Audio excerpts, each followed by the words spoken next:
ഹരേ കൃഷ്ണ. ശ്രീ ശ്രീ രാധാ ഗോവിന്ദ ഇസ്മാൻ മംഗളൂരിന്റെ 18 ദിവസത്തെ ഗീതാധ്യയനത്തിലേക്ക് എല്ലാവർക്കും സ്വാഗതം.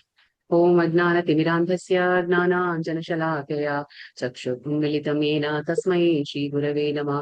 ശ്രീ ചൈതന്യ മനോഭീഷ്ടം സ്ഥാപിതം യേന ഭൂതലേ സ്വയം രൂപ കഥാ മഹ്യം ദദാതി സ്വപദാന്തികം.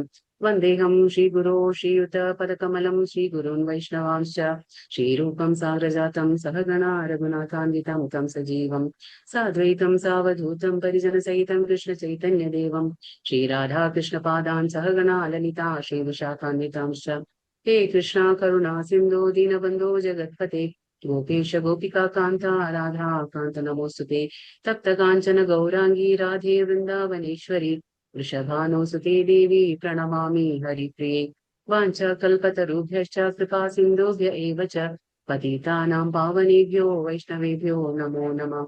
नमो विष्णुपादाय कृष्णपृष्ठाय भूतले श्रीमते भक्तिवेदान्त स्वामिनि इति नामिने. नमस्ते सारस्वते देवे गौरवाणी प्रचारिणे निर्विशेष शून्यवादी पाश्चात्यदेशतारिणे. जय श्री कृष्ण चैतन्य प्रभु नित्यानंद श्री अद्वैत गदाधरा श्रीवासादि गौरभक्तवृंद. हरे कृष्णा कृष्ण कृष्ण हरे हरे ഹരേ രാമ രാമ രാമ ഹരേ ഹരേ. ഹരേ കൃഷ്ണ. ഇന്ന് അധ്യായം 6 ഇന്നലത്തെ അധ്യായത്തിന്റെ പേരെന്തായിരുന്നു? കർമ്മസന്യാസയോഗം. അതായത് അതായത് കൃഷ്ണാവബോധത്തിൽ പ്രവർത്തനം, അല്ലെ? കൃഷ്ണാവബോധത്തിൽ പ്രവർത്തനം എന്നായിരുന്നു. അപ്പൊ ഇന്നലെ ഭഗവാൻ എന്ത് പറയുന്നു? ഇപ്പൊ അർജുനൻ ഒരു സംശയം ചോദിച്ചു, അല്ലെ? കർമ്മസന്യാസമാണോ നല്ലത്, അല്ലെങ്കിൽ നമ്മൾ കൃഷ്ണാവബോധത്തിൽ ഭക്തി പുരസരമായി കർമ്മം ചെയ്യുന്നതാണോ നല്ലത്? അപ്പൊ ഭഗവാൻ എന്താ പറഞ്ഞേ? ഭക്തി പുരസരം. എന്തുകൊണ്ടാണ് അങ്ങനെ പറഞ്ഞേ? ആദ്യത്തിൽ എന്താ കുഴപ്പം?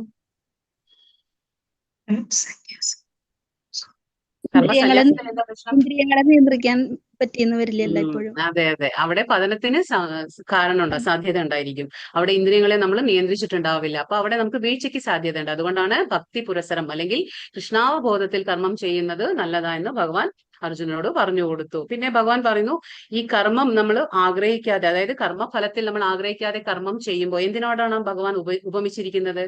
എങ്ങനെയാണ്? താമര ഇതളിലെ വെള്ളത്തോട്. താമര ഇലയിലെ ആ വെള്ളം എന്ന പോലെ നമ്മുടെ കർമ്മഫലങ്ങൾ, നമ്മൾ കർമ്മം ചെയ്യുമ്പോൾ നമുക്ക് അതിന്റെ ആ എന്താ പറയാ, ആ ഫലങ്ങൾ നമ്മളെ പറ്റുകയില്ല, പറ്റി പിടിക്കുന്നില്ല. അതാണ് പറയുന്നത് ഭഗവാൻ. കർമ്മം അങ്ങനെ ചെയ്യണം, നമ്മൾ ഭഗവാനിൽ സമർപ്പിച്ചുകൊണ്ട് കർമ്മം ചെയ്യണം എന്ന് പറഞ്ഞു. പിന്നെ ഭഗവാൻ മുക്തി മാർഗത്തിൽ നമുക്ക് മുന്നേറാൻ 3 കാര്യങ്ങൾ ഏതാണ് വേണ്ടത്? ഏത് 3 കാര്യങ്ങൾ പറഞ്ഞില്ലേ? മുക്തി മാർഗത്തിൽ നമ്മൾ മുന്നേറണമെങ്കിൽ നമുക്ക് എന്തുണ്ടായിരിക്കണം?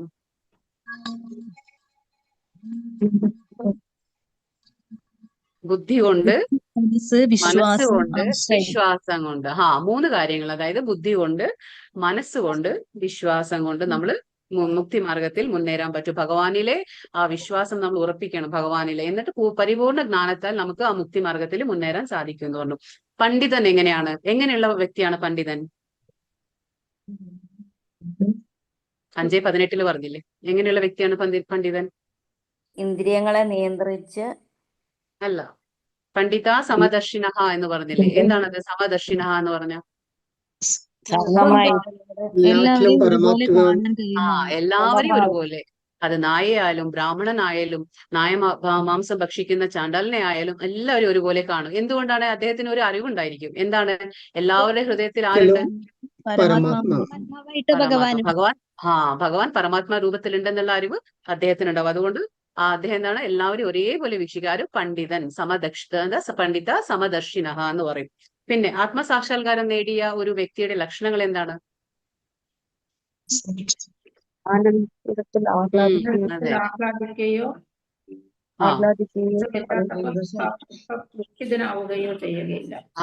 ദുഃഖത്തിൽ അതെ, ആനന്ദത്തിൽ ആഹ്ലാദിക്കുന്നുമില്ല, ദുഃഖങ്ങൾ വരുമ്പോ അദ്ദേഹം ദുഃഖിതനാകുന്നുമില്ല. പിന്നെ അതാണ് പറഞ്ഞത് ഭഗവാൻ. പിന്നെ എന്താ പറഞ്ഞത്? നമ്മള് ഇന്നലെ എന്ത് മനസ്സിലാക്കി? 5 ഇന്ദ്രിയങ്ങൾ കൊണ്ട് നമുക്ക് ഉണ്ടാകുന്ന ദുരിതങ്ങൾ എന്തൊക്കെയാണ്? ഓരോന്നിനും ഉപമ തന്നു പറഞ്ഞു ഭഗവാൻ, അല്ലെ? അപ്പൊ 5 ഇന്ദ്രിയങ്ങൾ ഏതൊക്കെയാണ്? 5 ഇന്ദ്രിയങ്ങൾ ഏതൊക്കെയാണ്?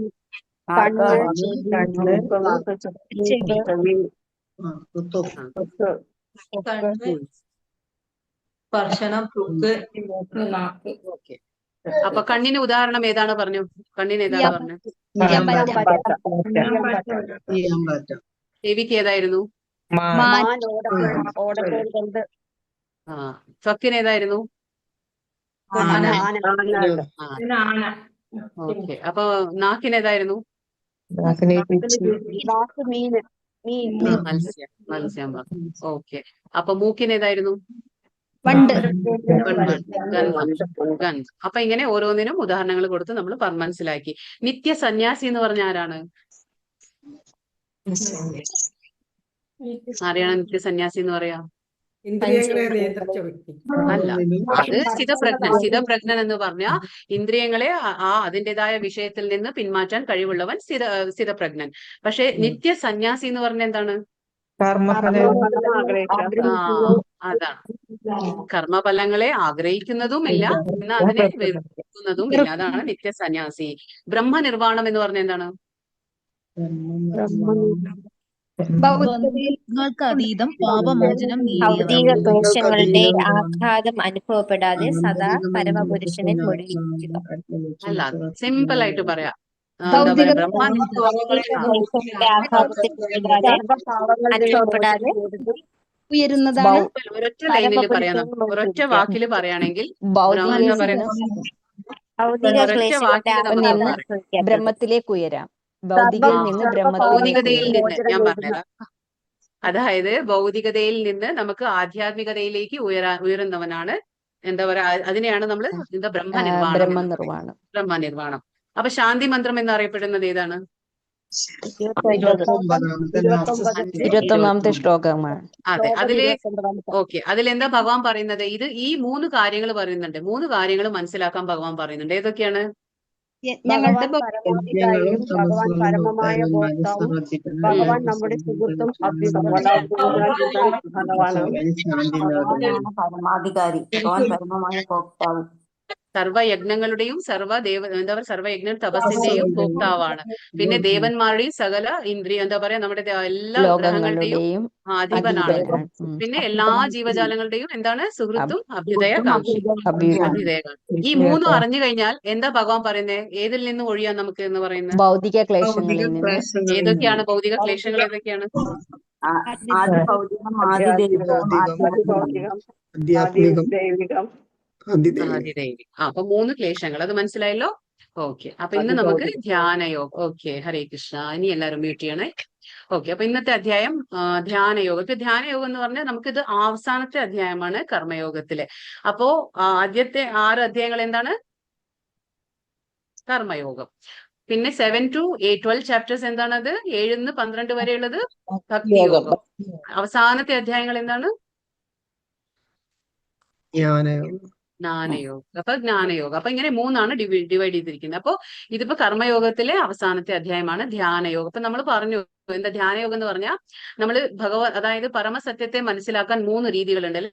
3 ഘട്ടങ്ങൾ, 3 ഭാവങ്ങൾ പറഞ്ഞു. അതിൽ ആദ്യത്തെ എന്താണ്? ഭഗവാൻ ഒരു അവ്യക്ത രൂപം എന്ന് കരുതി, ഭഗവാൻ ഒരു ജ്യോതിസ് എന്ന് കരുതി ആ ജ്യോതിസിലേക്ക് ലയിക്കുന്നത്, അതായത് ബ്രഹ്മൻ എന്ന് പറഞ്ഞു. രണ്ടാമത്തെ എന്താ നമ്മൾ പറഞ്ഞ? പരമാത്മാഭാവം. ആ പരമാത്മാഭാവം ഇത് യോഗികൾ ചെയ്യുന്നതാണ്. അപ്പൊ യോഗികൾ എങ്ങനെയാണ്? തപസ്സിലൂടെ, ധ്യാനത്തിലൂടെ. അതാണ് ഇപ്പൊ നമ്മൾ കാണാൻ പോകുന്നത്. ഇപ്പൊ ധ്യാനയോഗം. അവര് ധ്യാനത്തിലൂടെയാണ് ഭഗവാനെ, അതായത് പരമാത്മാഭാവത്തിൽ അവര് മനസ്സിലാക്കാൻ ശ്രമിക്കുന്നു. അപ്പൊ നമുക്ക് നോക്കാം. അധ്യായം 6 ധ്യാനയോഗം. ഗീതാമാഹാത്മ്യത്തെ കുറിച്ച് പറയണം. അതായത് എന്താണ്? ഭഗവത്ഗീതയുടെ ഒരു അധ്യായം പാരായണം ചെയ്യുന്ന ഒരു മർത്യന്റെ 32 തരത്തിലുള്ള അപരാധങ്ങളെ ഭഗവാൻ കേശവൻ പൊറുക്കുന്നു. ഹരിഭക്തി വിലാസം. അപ്പൊ ഇത് ഹരിഭക്തി വിലാസം എന്ന പുസ്തകത്തില് പറഞ്ഞിട്ടുള്ള കാര്യമാണ്. എന്താണ്? ഗീതാമാഹാത്മ്യത്തെ കുറിച്ച് പറയുന്നു. അതായത് ഭഗവത്ഗീതയുടെ ഏതെങ്കിലുമൊക്കെ ഒരു അധ്യായം നമ്മൾ പാരായണം ചെയ്യുകയാണെങ്കിൽ ഒരു മർത്യൻ എന്ന് പറഞ്ഞാൽ ഒരു മനുഷ്യന്റെ 32 തരത്തിലുള്ള അപരാധങ്ങളെ ഭഗവാൻ കേശവൻ പൊറുക്കുന്നു. അപ്പൊ നിങ്ങൾ ആലോചിച്ച് നോക്കൂ, 18 അധ്യായങ്ങൾ നമ്മൾ നിത്യേന നമ്മൾ വായിക്കുകയാണ്, പാരായണം ചെയ്യുകയാണെങ്കിൽ നമുക്ക് അതിന്റെ ആ ഒരു ഗുണങ്ങൾ എന്തൊക്കെയാണെന്നല്ലേ? അപ്പോ നമ്മളിപ്പോ അറിയാതെ ഒരുപാട് അപരാധങ്ങൾ നമ്മൾ ചെയ്തു പോകും. നിത്യേന നമ്മൾ അപരാധങ്ങൾ ചെയ്തു പോകും. അപ്പൊ അത്രയ്ക്കും പവർ ഉണ്ട്. അതാണ് പറയുന്നത്. അത്രയ്ക്കും ആ പവറിനെ കുറിച്ച് പറയണം. ഭഗവത്ഗീതയുടെ ഓരോ അധ്യായം പാരായണം ചെയ്യുമ്പോഴും നമുക്ക് ഉണ്ടാകുന്ന ആ ഒരു എന്താ പറയാ ബെനിഫിറ്റ്, ആ ഗുണങ്ങളാണ് ഇത് പറയുന്നത്. ഭഗവാൻ കേശവൻ പൊറുക്കുന്നു എന്ന് പറയാൻ. അപ്പൊ ഇന്ന് അധ്യായം തുടങ്ങും. ഓം നമോ ഭഗവതേ വാസുദേവായ. ശ്ലോകം 1. ശ്രീ ഭഗവാനുവാച അനാശ്രിത കർമ്മഫലം കാര്യം കർമ്മ കരോതി യഃ സ സന്യാസി ച യോഗി ച നാനിരഗ്നി ചക്രിയ. ശ്രീ ഭഗവാൻ പറഞ്ഞു, കർമ്മത്തിന്റെ ഫലത്തിൽ ആസക്തിയില്ലാതെ ധാർമ്മിക ബാധ്യത എന്ന നിലയിൽ കർമ്മം ചെയ്യുന്ന ആളാണ് സന്യാസി. അപ്പൊ ഒരു സന്യാസി എന്ന് പറയുമ്പോ അദ്ദേഹം എന്തായിരിക്കണം? കർമ്മത്തിന്റെ ഫലത്തിൽ ആസക്തി ഉണ്ടാവാൻ പാടില്ല. പക്ഷെ എന്നാൽ കർമ്മം ഉപേക്ഷിക്കുന്നില്ല, കർമ്മം ചെയ്യുന്നുണ്ട്. എങ്ങനെയാണ് ചെയ്യുന്നത്? ഏത് ബോധത്തോടെയാണ് കർമ്മം ചെയ്യുന്നത്? അതിന്റെ ഒരു ധാർമ്മിക ബാധ്യത. ഞാൻ പറഞ്ഞില്ലേ, നമുക്ക് ഉത്തരവാദിത്തങ്ങളുണ്ട്, നമുക്ക് കടമകളുണ്ട്. അതെന്റെ ഒരു നിയത കർമ്മമാണെന്ന രീതിയിൽ ചെയ്യുന്നവനാണ് ഒരു സന്യാസി. അല്ലാതെ എന്താ പറയാ, കർമ്മത്തിന് ഫലം ഉണ്ടാകും എന്നും പറഞ്ഞ് കർമ്മം തന്നെ ത്യജിക്കുന്നില്ല, കർമ്മം ചെയ്യുന്നുണ്ട് പക്ഷെ ഫലത്തിൽ ആസക്തിയില്ല. എന്ന കർമ്മം ഒരു കർത്തവ്യ ബോധത്തോടെയാണ് ചെയ്യുന്നത്. അയാളാണ് യഥാർത്ഥ യോഗിയും. അങ്ങനെയുള്ള ഒരു വ്യക്തിയെ നമ്മൾ യോഗി എന്ന് പറയും. ഇപ്പൊ യോഗം എന്ന് പറഞ്ഞാൽ എന്താണ്? കണക്ഷൻ ആണ് അല്ലെ, നമ്മളും ഭഗവാനായിട്ടുള്ള കണക്ഷൻ ആണ്. അപ്പൊ അങ്ങനെയുള്ള ഒരു വ്യക്തിയാണ് യോഗി. അല്ലാതെ എന്താ പറയാ, അല്ലാതെ അഗ്നിഹോത്രം ഉപേക്ഷിക്കുവാനോ കടമ നിർവഹിക്കാത്തവനോ അല്ല. അഗ്നിഹോത്രം എന്ന് പറഞ്ഞ ഇതൊരു പുരാതന വൈദിക യജ്ഞമാണ്. അത് ബ്രാഹ്മണന്മാര് ചെയ്തിരുന്ന ഒരു ഹോമകർമ്മമാണ് അഗ്നിഹോത്ര. അഗ്നിഹോത്ര എന്ന് പറഞ്ഞ എന്താണ്? ഒരു പുരാതന വൈദിക യജ്ഞമാണ്, ഒരു ഹോമകർമ്മം. ബ്രാഹ്മണന്മാര് ചെയ്തിരുന്നത് കാര്യങ്ങളാണ്. അപ്പൊ അതന്നെ ഉപേക്ഷിക്കാൻ പാടില്ല. നമ്മൾ പറഞ്ഞില്ലേ, ബ്രാഹ്മണനായാലും ക്ഷത്രിയനായാലും ഓരോരുത്തർക്കും ഓരോ നിയത കർത്തവ്യങ്ങളുണ്ട്, ധാർമ്മിക ബാധ്യത ഉണ്ട്. അതൊക്കെ നമ്മൾ ചെയ്യണം. അതാണ് ഇപ്പൊ അർജുനന്റെ ധാർമ്മിക ബാധ്യത എന്ന് പറഞ്ഞാൽ യുദ്ധം ചെയ്യുക എന്നുള്ളത്. അപ്പൊ അതിൽ നിന്ന് നമ്മൾ ഒളിച്ചോടാൻ പാടില്ല, അതൊക്കെ നമ്മൾ നിറവേറ്റണം. അതാണ് കർത്തവ്യം എന്ന രീതിയിൽ ഫലം ആഗ്രഹിക്കാതെ നമ്മൾ ചെയ്യണം. അതാണ് ഇവിടെ പറയുന്നത്. ഇപ്പൊ നോക്കൂ, ഇവിടെ നമ്മളിപ്പോ യോഗ എന്ന് പറയുമ്പോ എന്താണ്? സത്യത്തിൽ യോഗ എന്ന് പറയുമ്പോ എന്താണ്? ഇങ്ങനെയൊന്നും അല്ല യോഗ. ഇതൊക്കെ നമ്മൾ ഫിസിക്കൽ ടോർച്ചർ എന്ന് പറയും. അതായത് നമ്മുടെ ശരീരത്തിനെ നമ്മൾ കുറെ ഉപദ്രവിച്ചുകൊണ്ട് ഭഗവാനെ നമുക്ക് പ്രാപിക്കാൻ കഴിയില്ല. ഇത് ഭഗവാൻ ഏത് ശാസ്ത്രത്തിലും പറഞ്ഞിട്ടില്ല. എങ്ങനെയൊക്കെ ചെയ്താൽ എന്റെ അടുത്തേക്ക് വരുന്നു ഭഗവാൻ പറയുന്നില്ല. അത് ഇതൊക്കെ നമ്മുടെ ഫിസിക്കലി ടോർച്ചർ ആണ്. നമ്മളിപ്പോ യോഗാഭ്യാസം ഒക്കെ ചെയ്യും, അത് നമ്മുടെ ഫിസിക്കൽ ബോഡീനെ ഫിറ്റ് ആയിട്ട് വെക്കുക എന്ന് മാത്രം. അല്ലാതെ ഇങ്ങനെ ഭഗവാനെ നമുക്ക് പ്രാപിക്കാൻ കഴിയില്ല. അതാണ് പറഞ്ഞത്. ഇതാണോ യോഗ എന്നുള്ളത് ചോദിക്കുകയാണ്. ഇത് കണ്ടില്ലേ, ഇപ്പൊ തല മണ്ണിലെ കുഴിച്ചിട്ടിരിക്കുകയാണ്. അപ്പൊ ഇങ്ങനെയൊന്നും, ഇത് ജനങ്ങളുടെ ആ ശ്രദ്ധ എന്താ പറയാ പിടിച്ചു വാങ്ങാനായിട്ടുള്ള ഒരു ശ്രമം മാത്രം. ഇതിലൊന്നും ഭഗവാനെ നമുക്ക് പ്രാപിക്കാൻ കഴിയില്ല. ഇതൊക്കെ നമ്മുടെ ശരീരത്തിനെ നമ്മൾ നോയിപ്പിക്കാന്ന് മാത്രം. ഉള്ളിലുള്ള ആ പരമാത്മാവിനെ പോലും നമ്മൾ കണക്കാക്കുന്നില്ല. നമ്മുടെ ഉള്ളിൽ ആരുണ്ട്? പരമാത്മാ ഉണ്ട്. അത് ഭഗവാൻ പരമാത്മാ രൂപത്തിലുണ്ട്. പക്ഷെ നമ്മൾ ഇങ്ങനെയൊക്കെ ചെയ്യുമ്പോൾ ആ ഭഗവാനെ പോലും നമ്മൾ മാനിക്കുന്നില്ല. ഇതൊന്നും ഭഗവാൻ ആവശ്യപ്പെടുന്നില്ല. ഈ രീതിയിലുള്ള ഇതൊന്നും യോഗത്തിൽ പെടുന്നില്ല. യോഗ എന്ന് പറഞ്ഞാൽ നമുക്കറിയാം, ഭഗവാനും ആയിട്ടുള്ള ഒരു ബന്ധമാണ് യോഗ, കണക്ഷൻ. എന്താ പറയാ, നമ്മൾ ജീവാത്മാക്കളും ഭഗവാനും തമ്മിലുള്ള ഒരു ബന്ധമാണ്, ഒരു കണക്ഷൻ ആണ് യോഗ. ഇതൊന്നും അല്ല യോഗ എന്ന് കാണിക്കുകയാണ്. ഇതൊന്നും അല്ല യോഗ. ഓക്കെ, അപ്പൊ എന്താണ് യോഗ?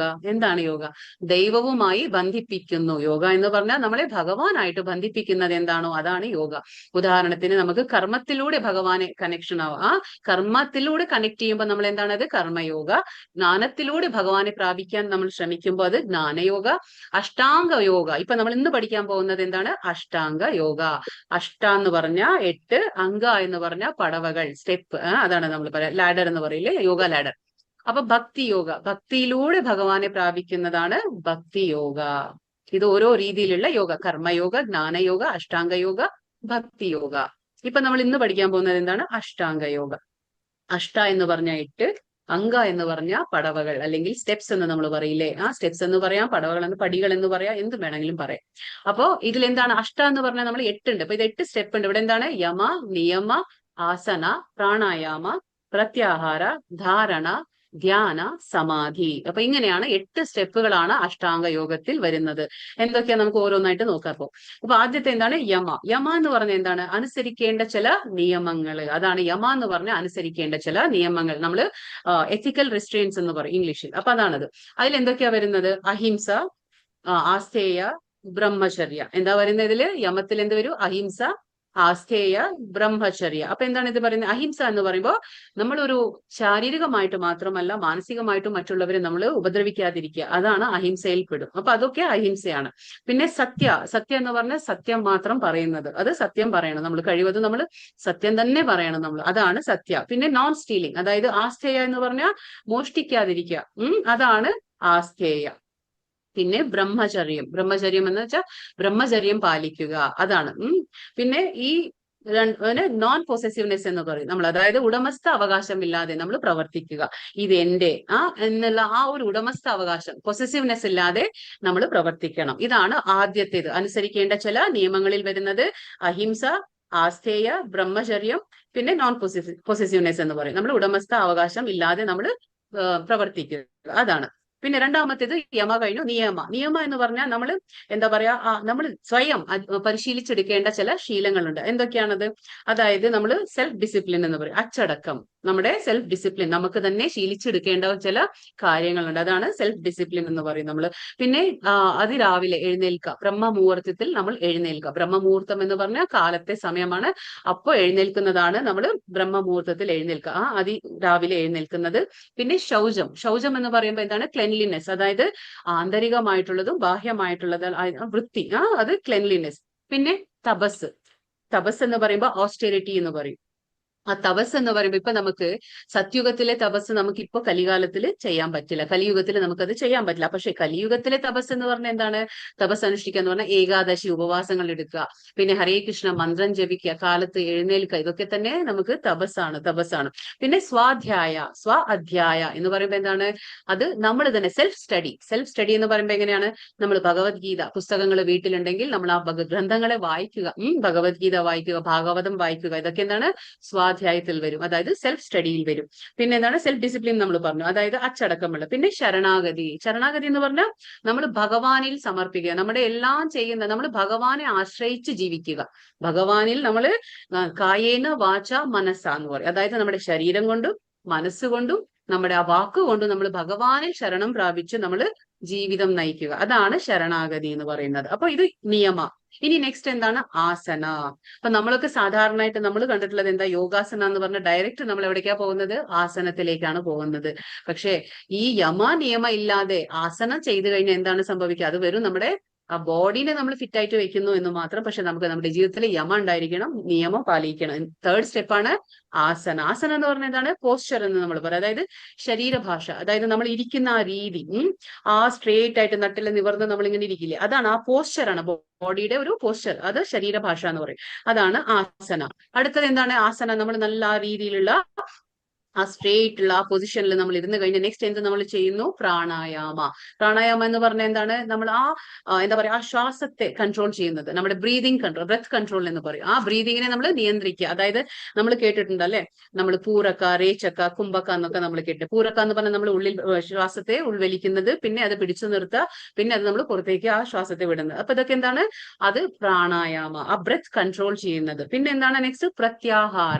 പ്രത്യാഹാര എന്ന് പറഞ്ഞാൽ ഇന്ദ്രിയ നിഗ്രഹങ്ങൾ, അതായത് നമ്മൾ withdrawal of census from external object എന്ന് പറയും. അതായത് നമ്മുടെ ഇന്ദ്രിയങ്ങളെ ബാഹ്യ വസ്തുക്കളിൽ നിന്ന് പിൻവലിക്കുക. നമ്മൾ കേട്ടിട്ടുണ്ടല്ലോ അല്ലെ, സ്ഥിതപ്രജ്ഞൻ നമ്മൾ കേട്ടിട്ടുണ്ട്. അപ്പൊ സ്ഥിതപ്രജ്ഞൻ എന്താ ചെയ്യുന്നത്? ഇന്ദ്രിയങ്ങളെ ഇന്ദ്രിയ വിഷയങ്ങളിൽ നിന്ന് പിൻവലിക്കാൻ കഴിവുള്ള വ്യക്തിയാണ് സ്ഥിതപ്രജ്ഞൻ. അപ്പൊ അതന്നെ പറയുന്നത് ഇവിടെ. ആ പ്രത്യാഹാര എന്ന് പറഞ്ഞാൽ നമ്മുടെ ഇന്ദ്രിയങ്ങളെ ബാഹ്യ വസ്തുക്കളിൽ നിന്ന് പിൻവലിക്കാൻ കഴിവുണ്ടായിരിക്കണം നമുക്ക്. ഇന്ദ്രിയ നിയന്ത്രണം. പ്രത്യാഹാരം എന്ന് പറഞ്ഞാൽ ഇന്ദ്രിയ നിയന്ത്രണം. ധാരണ എന്ന് പറഞ്ഞാൽ സിംഗിൾ പോയിന്റ് ഫോക്കസ് എന്ന് നമ്മൾ പറയും.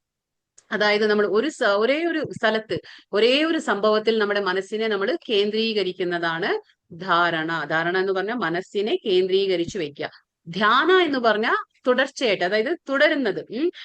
നമ്മുടെ ആ ഏകാഗ്രതമായിട്ടുള്ള ആ ഒരു അറ്റൻഷനെ നമ്മൾ വീണ്ടും തുടർന്ന് കൊണ്ടുപോകുമ്പോൾ അത് ധ്യാനമായി മാറും. അതായത് നമ്മൾ മെഡിറ്റേഷൻ എന്ന് പറയും അല്ലെ, ധ്യാനം എന്ന് പറഞ്ഞ എന്താണ്? ആ മനസ്സിനെ കേന്ദ്രീകരിച്ച ആ മനസ്സിനെ വീണ്ടും തുടർച്ചയായി കൊണ്ടുപോകുന്ന ആ ഒരു സ്റ്റേജിനെ നമ്മൾ ധ്യാന എന്ന് പറയും. ലാസ്റ്റ് എന്താണ്? സമാധി എന്ന് പറഞ്ഞാൽ ഇത് ആത്യന്തികമായിട്ടുള്ള അവസാന ഘട്ടമാണ്, ഇത് ഫൈനൽ സ്റ്റേജ് ആണ്. ഈ അവസ്ഥയിൽ എന്താണ് നമുക്ക് കിട്ടുക? മോക്ഷം കിട്ടുക. അതായത് മോക്ഷം ഇൻ ദ സെൻസ് നമുക്ക് ഈ മെറ്റീരിയൽ, ഈ ഭൗതിക പ്രകൃതിയിൽ നിന്ന് നമുക്ക് ഈ ഇവിടുത്തെ ആ ഒരു മാലിന്യത്തിൽ നിന്ന് നമ്മൾ ആ മോചിതരാവാണ്. അത് ലാസ്റ്റ് സ്റ്റേജ് ആണ് സമാധി, ലിബറേഷൻ അല്ലെങ്കിൽ സെൽഫ് റിയലൈസേഷൻ എന്ന് പറയും. സാക്ഷാത്കാരത്തിന്റെ ഒരു ഘട്ടമാണ് സമാധി. ആ സമാധിയിൽ എന്താ സംഭവിക്കുക? സമാധിയിൽ ഇരിക്കുന്ന ആൾക്ക് അത് നമ്മള് എന്താ പറയാ, നമ്മള് കണ്ണ് തുറന്നാലും കണ്ണടച്ചാലും ഒരേ അവസ്ഥ തന്നെ ആയിരിക്കും. ഒരേ ഒരു രീതിയിലുള്ള ആ അനുഭൂതി, അതീന്ദ്രിയമായ അനുഭൂതി അനുഭവിച്ചുകൊണ്ടിരിക്കുന്ന ഒരു സ്റ്റേജ് ആണത്. കണ്ണു തുറന്നാലും ഒരേ അവസ്ഥ, കണ്ണടയ്ക്കുമ്പോഴും ഒരേ അവസ്ഥ. അവർ കണ്ണു തുറന്നാലും ഈ ഭൗതികമായിട്ടുള്ള മാലിന്യങ്ങൾ അവരെ ബാധിക്കില്ല. അതാണ് അങ്ങനെയുള്ള ഒരു അവസ്ഥ. ലാസ്റ്റ് സ്റ്റേജ് ആണ്. അപ്പോ യമ, നിയമ, ആസന, പ്രാണായാമ, പ്രത്യാഹാര, ധാരണ, ധ്യാന, സമാധി, ഇത് 8 സ്റ്റെപ്പാണ് നമ്മൾ അഷ്ടഅംഗ അത് പറയുന്നത്. അഷ്ടഅംഗ യോഗ.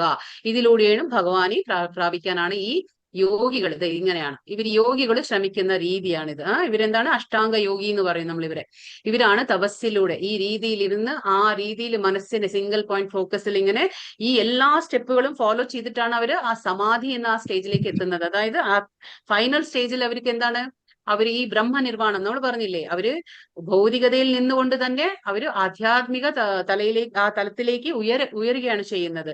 അതാണ് ഫൈനൽ സ്റ്റേജ്. ഇതാണ് അഷ്ടാംഗ യോഗയിൽ പറയുന്നത് നമ്മൾ. ഇപ്പൊ ഇവിടെ ഈ ശ്ലോകത്തില് ഇമ്പോർട്ടന്റ് ശ്ലോകമാണ്. ഇവിടെ ഭഗവാൻ പറയാണ് മനസ്സിനെ എങ്ങനെയാണ് നമ്മൾ വെക്കേണ്ടത്. അത് സുഹൃത്തായിട്ട് വെക്കണോ, അത് ശത്രുവിനെ പോലെ വെക്കണോ, അത് നമ്മുടെ കയ്യിൽ തന്നെയാണ്. അതിനെക്കുറിച്ച് പറയുന്ന ശ്ലോകമാണിത്. ഉദ്ധരേതാത്മനാത്മാനം നാത്മാനാദവസാദയേത് ആത്മൈവ ഹി ആത്മനോർബന്ധുർ ആത്മൈവ റിപുരാത്മനഃ. മനുഷ്യൻ മനസ്സിന്റെ ആ സഹായത്തോടെ സ്വയം ഉദ്ധരിക്കണം, അധപ്പതിക്കരുത്. ബദ്ധനായ ആത്മാവിന് തന്റെ മനസ്സ് തന്നെ ശത്രു, മനസ്സ് തന്നെ ബന്ധു, മനസ്സ് തന്നെയാണ് ശത്രുവും. അതായത് നമ്മുടെ മനസ്സ് തന്നെ നമ്മുടെ ബന്ധുവും ആകാം, നമ്മുടെ മനസ്സ് നമുക്ക് ശത്രുവും ആയിത്തീരും. എങ്ങനെയാണ്? നമ്മൾ ആ മനസ്സ് ഉപയോഗിച്ച് നമ്മളെ തന്നെ ഉദ്ധരിക്കണം. നമ്മളെ തന്നെ മുകളിലേക്ക് കൊണ്ടുവരാൻ പ്രയത്നിക്കണം. അല്ലാതെ നമ്മൾ അധപതിച്ച് പോകരുത് എന്ന് ഭഗവാൻ പറയാണ്. കാരണം ഇപ്പൊ നമുക്കറിയാം, നമുക്ക് എന്താണോ ഏറ്റവും ബുദ്ധിമുട്ട് എന്താന്ന് വെച്ചാൽ, ഹരേ കൃഷ്ണ, എല്ലാവരും മ്യൂട്ട് ചെയ്യണേ. ഹരേ കൃഷ്ണ, എല്ലാവരും മ്യൂട്ട് ചെയ്തിട്ടില്ല. ആരും മ്യൂട്ട് ചെയ്തിട്ടില്ല. ഹരേ കൃഷ്ണ, മ്യൂട്ട് ചെയ്യൂ ദയവായി. മിനി മാതാജി, ഹരേ കൃഷ്ണ.